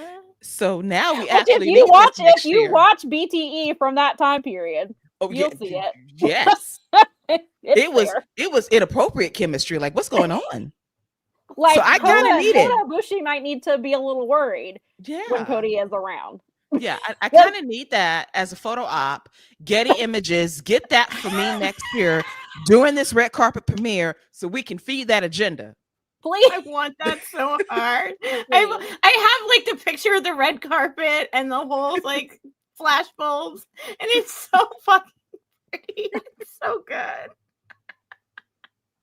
Kenny would look gorgeous on the red carpet. He would in a suit. Come on, he would look amazing. I forget who mentioned it, and I don't know if it was Collins, and the comment got moved back when we were talking about costumes, and somebody said they were going to say Kenny Omega, but he wears tights from Walmart, which is funny because the Ugly Ducklings, who used to wrestle here in PWX and they wrestled up in different places, they legitimately wore tights from Walmart because they were wearing them. And I was like, I remember seeing those at Walmart. I just looked at them the other day. And it happened like 3 or 4 times. No shade to them. No, of course. They were. But that comment made me think. Made me think of that. Kenny Omega does bring out everything out in people. Like I get, it's true. Yeah, it is true. He is like that kind of guy that literally has that chemistry for any kind of person. He just has that vibe. Just has it. Yeah. He just has it. He does. He just does. He's like that universal charismatic guy that does that. Brad said the bisexual biracial savior who cured racism with this white nationalist. Yes, that's all I was saying. Yeah. This is, and he's like seriously like his jet white freaking blonde hair. I mean, brunette Cody is a menace. That's probably why I end up. Oh, is he one of those like where in like Star Trek where like his hair gets dark and he grows a goatee and becomes evil? That kind of deal. He didn't grow a goatee, but like when he's dark haired, he's a menace. When he's dark haired, so he should grow a goatee. Like statistically, in terms if they of like, ever pull, if Cody actually becomes full on heel in WWE, he has to go back to the brown hair, and he probably, if he can grow facial hair. Yeah, that was I was just realizing to myself. I'm not sure if he can actually. I don't know that he can grow facial hair, and I don't think I would like it. I personally would not vote for Cody having facial hair. No, I don't. I'll take back his natural though. I hair mean, color. It's classic. This is custom, okay? When you become a bad guy, just like Star Trek, you have a goatee. It's what happens. Like Spock, exactly. Spock had a goatee. Spock. Just get him one of the ones with the like. There's like 2,800 Spirit Halloween stores about to disappear any minute now. We need to just go grab him a little goatee. They'll all be gone on the 30th. They'll all be gone on November 1st. Shibata gonna come out with a goat. Shibata's like, I'm not in this. I just like, that's my friend, and I helped him beat him up. But while he's over here cutting this promo, I'm just standing over here in the corner. And I appreciate that. Listen, Shibata says, "Listen, I'm just here, so I won't get fined, and I was just a participant. Do I co-sign on this? Not really, but I'm just here." Right. And I appreciate that vibe. He did not take I took a stance, but was it really a stance? He's like, I mean, I just joined in. He's like, hive mind, and was like, oh, we're beating up people. Let me jump into this. And then he's like, you know what? I've had a few days to think about it. I don't know that I agree with my actions. I'm just gonna I'm just gonna stand here being the wrestler that I am, and just my aura is gonna be over here. Oh God, no.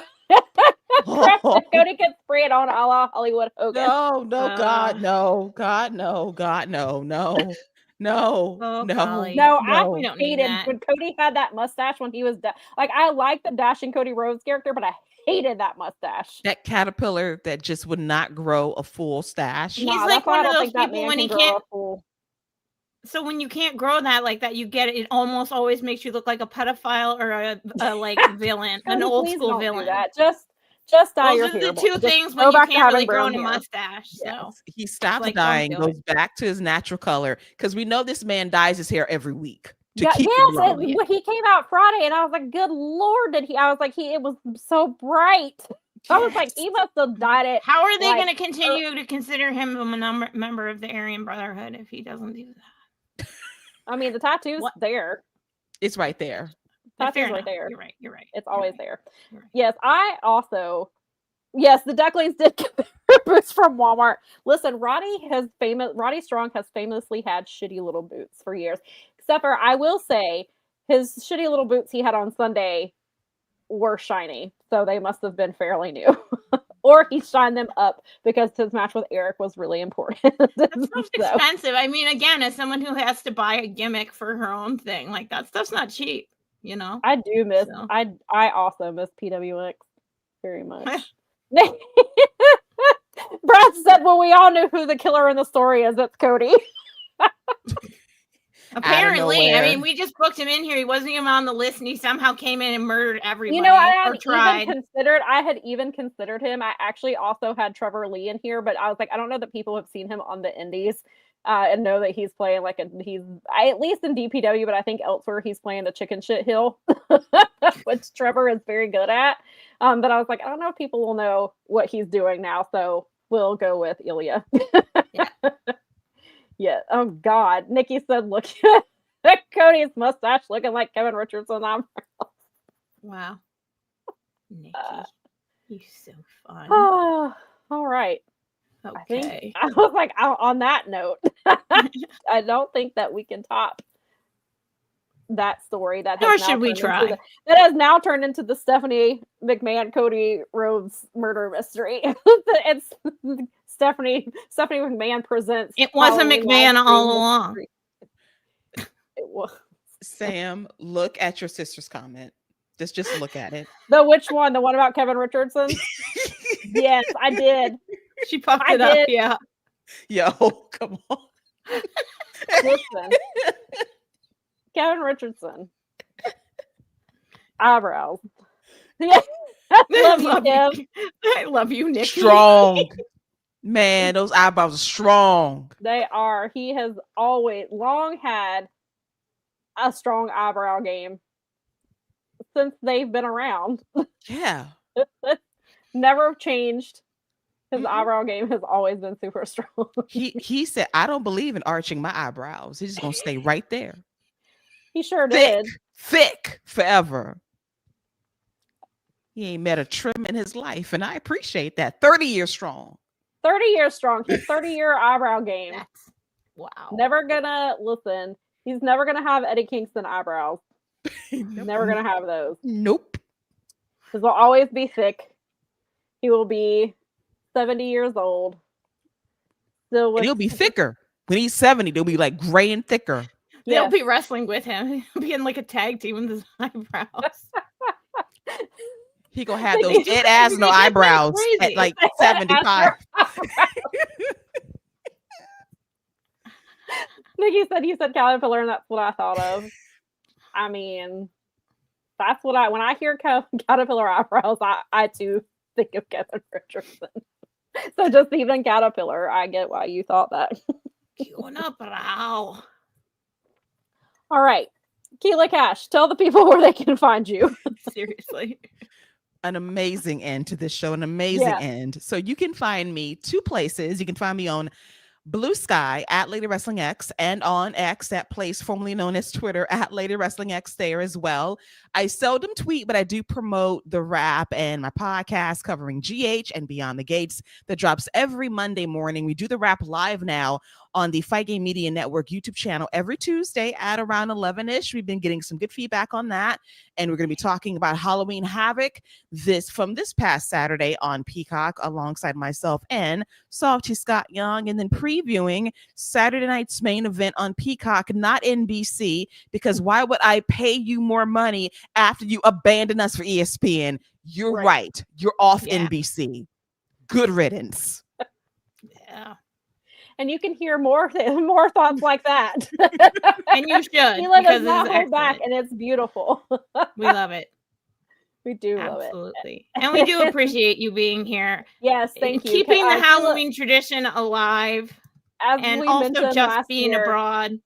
Keila is not, she is not an honorary broad. She is a broad. She stepped in for me big time last year when I was recovering from surgery and had to do quite a few shows for me. And I am always grateful for that. And we always love having Keila on. Keila is welcome anytime. You want to just come bust in and have a rant? Yeah. You want to talk to me about QT Marshall? Oh, come on. See. Oh, please.